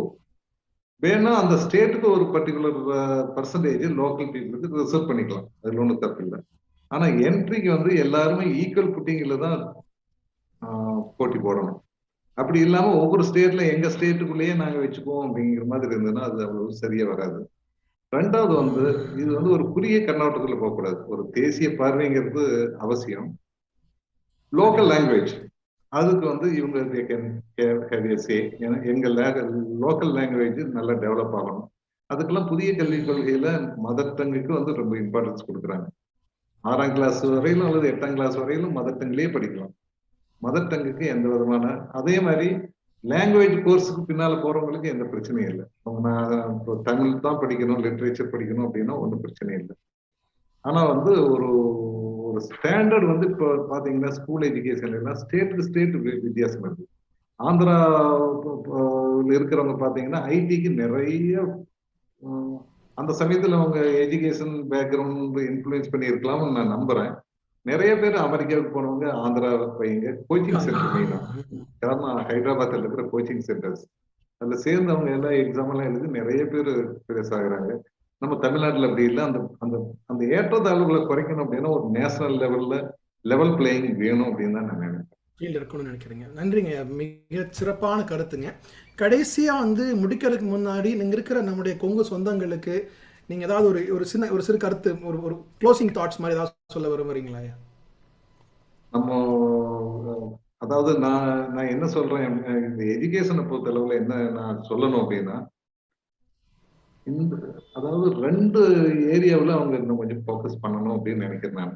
ஒன்று வந்து எல்லாருமே எஜுகேஷன் நல்லா கொடுக்குறாங்க, நல்ல ஸ்கூல்ல சேர்த்து படிக்க வைக்கிறாங்க, இப்போ பிரைவேட் ஸ்கூல்ல சிபிஎஸ்இ சிலபஸ்ல உள்ள ஸ்கூல்ல எல்லாம் படிக்க வைக்கணும் அப்படின்னா ரொம்ப ரொம்ப இப்போ அவங்களுக்கு எல்லாம் நல்ல ஒரு இதுல வந்து ஒரு அவேர்னஸ் வந்துருச்சு. அதை பொறுத்து ஒண்ணும் இல்லை.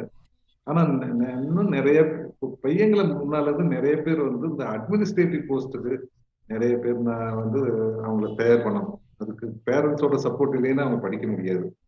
ஏன்னா 4-5 வருஷம் படிச்சுட்டு கூட கிடைக்காம போயிடலாம், அவங்க எதுலயுமே பிளேஸ் ஆகாம போயிடலாம். ஆனா ஒரு அந்த டிகிரி, அவங்களுக்கு பேசிக் டிகிரி இருக்குது, அதை வச்சுட்டு நம்ம சர்வை பண்ணிக்கலாம்னு நினைக்கிறவங்க எல்லாம் நிறைய பேர் அவங்களோட சன்னுகளை எல்லாம் இந்த அட்மினிஸ்ட்ரேட்டிவ் போஸ்ட்டுக்கு யூபிஎஸ்சி, இப்ப நான் யூபிஎஸ்சி அங்கெல்லாம் போறப்போ தமிழ்நாடு ஸ்டூடெண்ட்ஸ் நான் ரொம்ப ரொம்ப கம்மியா தான் பாக்குறேன். நம்ம இதுல இருந்து அதுலயும் நம்ம பகுதியில கொங்கு பகுதியில இருந்து ரொம்பவே கம்மியா வர்றாங்க. அதுல வந்து என்கரேஜ் பண்ண வேண்டியது நம்ம ஒண்ணு, டிஎன்பிஎஸ்சிக்கு சரி இதுக்கு சரி. அதுலயும் வந்து இந்த ரிசர்வேஷன் அது இதெல்லாமே ஒரு கொஞ்சம் செட் பேக் எல்லாம் இருக்கிறது இருந்தா கூட மெரிட் அப்படிங்கிறதுக்கு என்னைக்கு அது ஒரு ஒரு ஒரு பங்கு உண்டு.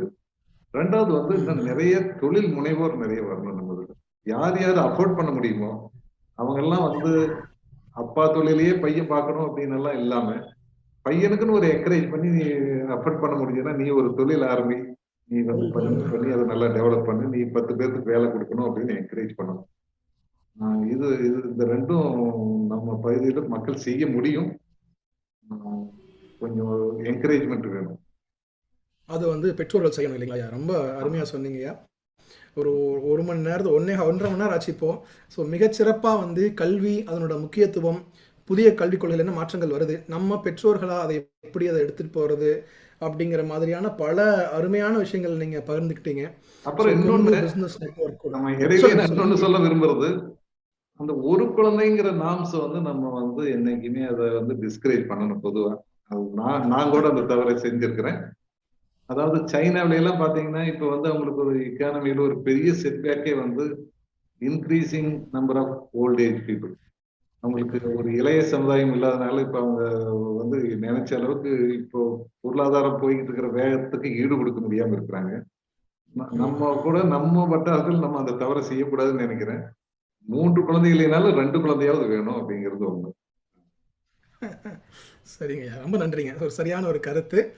ஸோ பெற்றோர்கள் வந்து இளம் கொங்கு நண்பர்கள்லாம் கொஞ்சம் கருத்தில் எடுத்துக்கோங்க ஐயாவோட கருத்தை. ஸோ ரொம்ப அருமையாக சொன்னீங்க, நிறைய கருத்துக்கள் சொன்னீங்க, நல்ல விஷயங்கள் சொன்னீங்க. கொங்கு பிஸ்னஸ் நெட்வொர்க் குழு சார்பாக உங்களுக்கு எல்லாரோட சார்பாகவும் ரொம்ப நன்றி. ராஜசேகரன், அடுத்த ப்ரொசீடிங்ஸ். மிக்க நன்றி. சிறப்பு அழைப்பாளர் அவர்தம் சீரிய பணியை வெற்றிகரமாக செய்து முடித்ததற்கு அவருக்கு ஒரு நன்றியை தெரிவித்து, இன்றைய சிறப்பு விருந்தினர் அழுத்தம் திருத்தமான பல கருத்துக்களை நம் முன் ஒரு சிந்தனைக்கு வைத்துள்ளார். அவர்தம் அனுபவம், பல துறைகளில் பணியாற்றிய முத்தாய்ப்பான தருணங்கள், அவர் வாழ்வில் சந்தித்த பல அனுபவசாலிகளின் கருத்துக்கள், இவற்றை எல்லாம் நமக்கு பசுமரத்தில் ஆணி அடித்தால் எவ்வளவு ஆழத்தில் பதியுமோ அது போல நமக்கு கொடுத்தது மிக்க மகிழ்ச்சி. இன்றைய ஞாயிற்றுக்கிழமை ஒரு சந்தோஷமான பூர்த்தி பெற்ற ஒரு நாளாக இந்த காணொளியில் பங்கு பெற்ற அனைத்து சொந்தங்களும் கண்டிப்பாக கருதுவார்கள் என்று நம்புகின்றோம். நிறைய விஷயங்களை திரும்பி பார்க்கும் விதமாக அவருடைய கருத்துக்களை சொல்லியுள்ளார். கண்டிப்பாக அனைத்து சொந்தங்களும் அதை முன்னெடுத்து தொழில் வாழ்வில் வெற்றி பெற வேண்டுமானாலும் அல்லது அவர்களுடைய ப்ரொஃபஷனல் வாழ்வில் வெற்றி பெற வேண்டுமானாலும் கல்வியின் முக்கியத்துவத்தை தெளிவாக நமக்கு கூறியுள்ள இன்றைய சிறப்பு விருந்தினர் பேராசிரியர் முனைவர் ஐயா மணியன் அவர்களுக்கு கேபிஎன் குளோபல் மற்றும் கொங்கு பிசினஸ் நெட்வொர்க் அசோசியேஷன் சார்பாக உங்களின் அனைவரின் சந்தோஷத்தை இன்று அவருக்கு நன்றிகளாக தெரிவித்து இன்றைய காணொளியில் பங்கு பெற்ற அனைத்து சொந்தங்களுக்கும் மீண்டும் ஒரு முறை இங்கு குழுமி இருந்ததற்கு நன்றி கூறி விடைபெறுகின்றோம். சொந்தங்களே, தொழில் மற்றும் வணிகம் செய்யும் கொங்கு வேளாள கவுண்டர் சொந்தங்களை இணைக்கும் பாலமாக கேபிஎன் குளோபல் என்ற டெலிகிராம் குரூப் செயல்பட்டு வருகிறது. 39 நாடுகளைச் சேர்ந்த 3585 கொங்கு வேளாள கவுண்டர் சொந்தங்கள் அதில் ஒரே குடும்பமாக தொழில் விவரங்களையும் தொழில் வாய்ப்புகளையும் அவர்களுக்குள் பரிமாறிக்கொண்டு உள்ளார்கள். இந்த குழு எந்த ஒரு அரசியல் கட்சியையோ அரசியல் தலைவர்களையோ பின்பற்றாத ஒரு குழுவாகும்.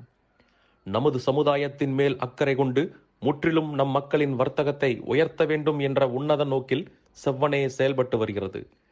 KBN என்ற பெயரில் மலேசியா கோலாலம்பூரில் பழனியப்பன் மாரப்பன் அவர்களால் தொடங்கப்பட்டு தற்போது தமிழ்நாட்டில் Kongu business network KBN association என்ற பெயரில் தமிழ்நாடு அரசில் பதிவு செய்யப்பட்டு தொழில் முனையும் கொங்கு சொந்தங்கள் ஆதரவோடு சிறப்புடன் செயல்பட்டு வருகிறது.